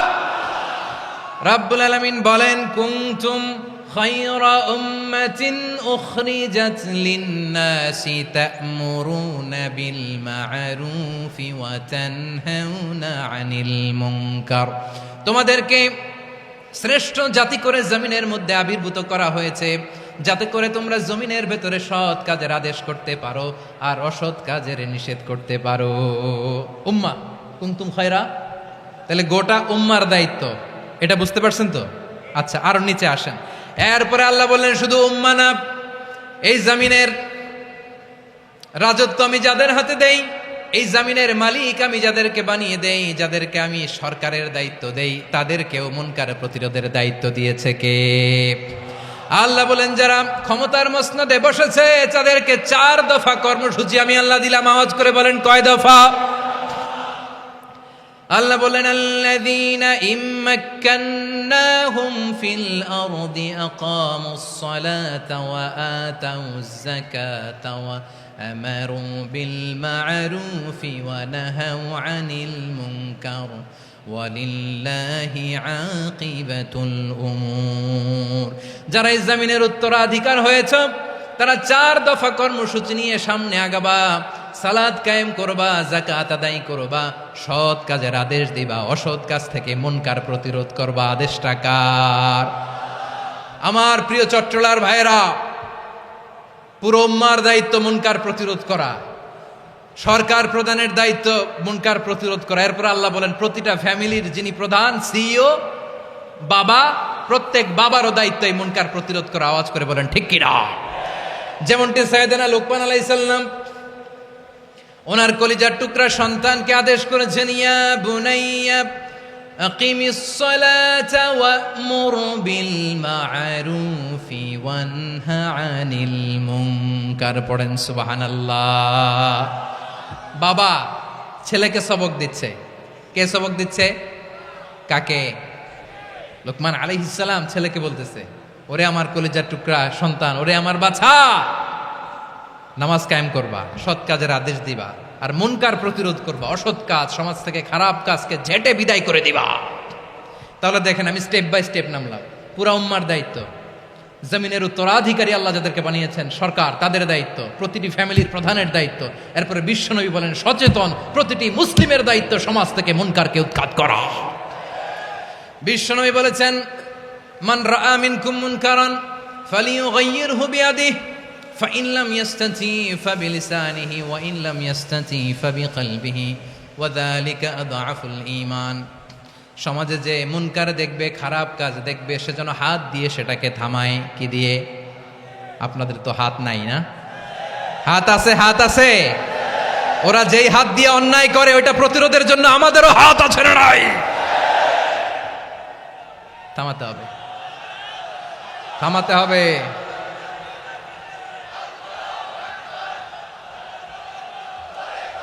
বসুন আমার প্রিয় ভাইয়েরা, ওরা ওদের যেই হাত দিয়ে টেন্ডারবাজি করে, চাঁদাবাজি করে, ইফটিজিং করে, দখলবাজি করে, যেই হাত দিয়ে, ওই মুনকার থামায় দেওয়ার জন্য আল্লাহর দিয়ে আমাদেরও দুটি হাত আছে না নাই? আমাদেরও হাত আছে, থামাইতে হবে, থামাইতে হবে, হিম্মত করতে হবে। আমার প্রিয় ভাইয়েরা, না থামালে আমরাই ডুববো শেষমেশ। আমাদের বাঁচার জন্য হইলেও থামাইতে হবে।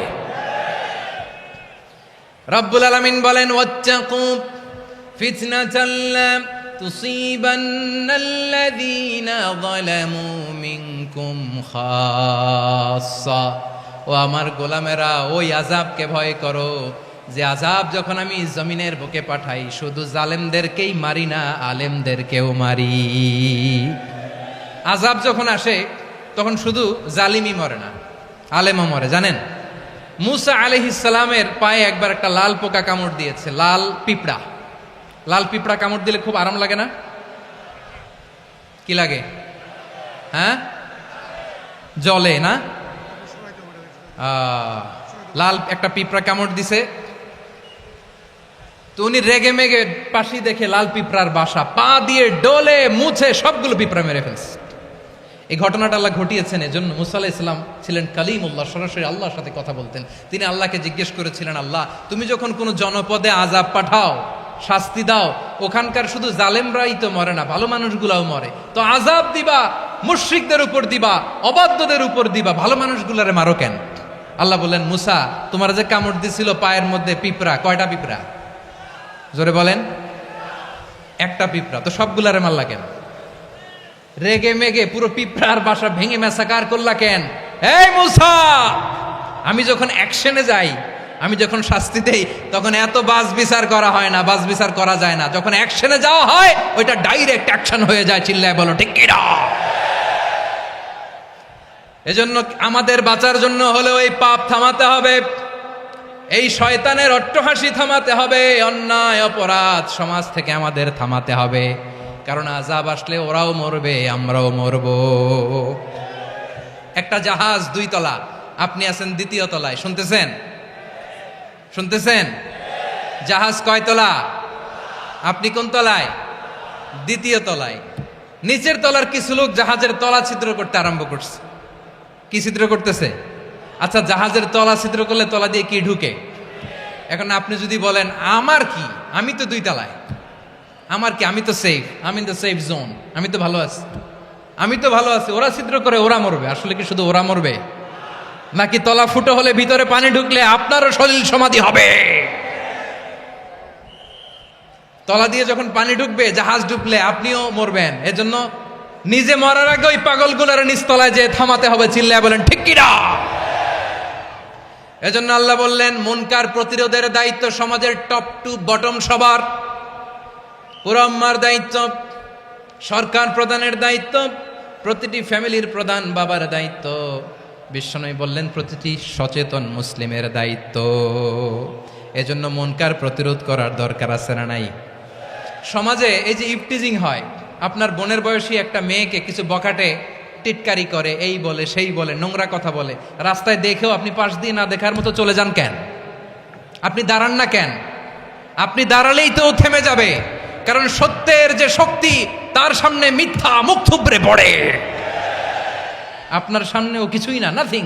আপনি দাঁড়ান, ওকে প্রশ্ন করেন যে আমার বোনকে তুমি ডিস্টার্ব করো কেন? আপনাকে দেখে আরো 5 জন দাঁড়াবে, 5 জনকে দেখে আরো 10 জন দাঁড়াবে। আমাদের নীরবতা আর আমাদের নিশ্চুপ থাকাই জালিমদেরকে আরো শক্তিশালী জালিম বানিয়েছে। এজন্য মুনকার প্রতিরোধের দায়িত্ব আমাদের সবার। টেন্ডারবাজি, চাঁদাবাজি, দুর্নীতি, অপরাধ, দখলদারিত্ব, মজুদদারি, এগুলো সব কিছু একসাথে প্রতিরোধ করতে হবে, ঠিক কিনা বলেন? একটা মানবিক সমাজ যদি চাই, প্রতিরোধ করতে হবে। প্রিয় ভাইয়েরা, আল্লাহর শপথ নিয়ে বলি, এই নাসিহাতগুলো সবার জন্য, সব দলের জন্য, সব মতের মানুষের জন্য। আমরা কোনো দলের প্রতি মানুষকে ডাকি না, আমরা ডাকি ইসলামের দিকে। সব দলের, সব মতের, সব মানুষদেরকে আমরা আহ্বান জানাই, আসুন আমরা একটা সুন্দর সমাজ বিনির্মাণ করি। এই যে নতুন বাংলাদেশের এক সুযোগ এসেছে, আর জীবনে হয়তো আসবে না, সামনের 100 বছরে এই সময় আসবে না। আসুন দেশটাকে আমরা সাজাই, আসুন আমরা দুর্নীতি বন্ধ করি, আসুন আমরা চাঁদাবাজি বন্ধ করি, আসুন আমরা দখলদারিত্ব বন্ধ করি, আসুন আমরা এক দল আরেক দলকে নিশ্চিহ্ন করার যে রাজনীতি, এটা বন্ধ করি। সব দলের প্রতি আমার আহ্বান।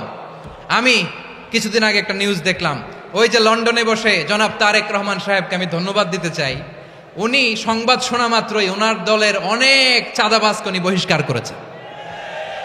I do appreciate. প্রতিটি দলের এরকম ইনিশিয়েটিভ নেওয়ার দরকার আছে না নাই? যে কোনো দলে এই প্র্যাকটিসটা থাকার দরকার আছে না নাই? চাঁদাবাজদের সাথে আপনারা নিজেদেরকে মুক্ত ঘোষণা করবেন যে এরা আমার দলের কর্মী হতে পারে না। আমরা চাঁদাবাজ মুক্ত বাংলাদেশ চাই, জুলুম মুক্ত বাংলাদেশ চাই, ফ্যাসিজম মুক্ত বাংলাদেশ চাই, গুণ খুন খারাপি মুক্ত বাংলাদেশ চাই। আমরা নতুন ভোরের বাংলাদেশ চাই। ওই বাংলাদেশ পাওয়ার জন্য মুনকার প্রতিরোধে, অন্যায় প্রতিরোধে যদি বাঘের বাচ্চার মতো, আবু সাইদের মতো 2 হাত উঁচু করে বুককে টান টান করে প্রসারিত করে দাঁড়াতে হয়, রাজি আছো মুসলমান? কারা কারা রাজি? আল্লাহকে হাত দেখিয়ে প্রতিজ্ঞা করো।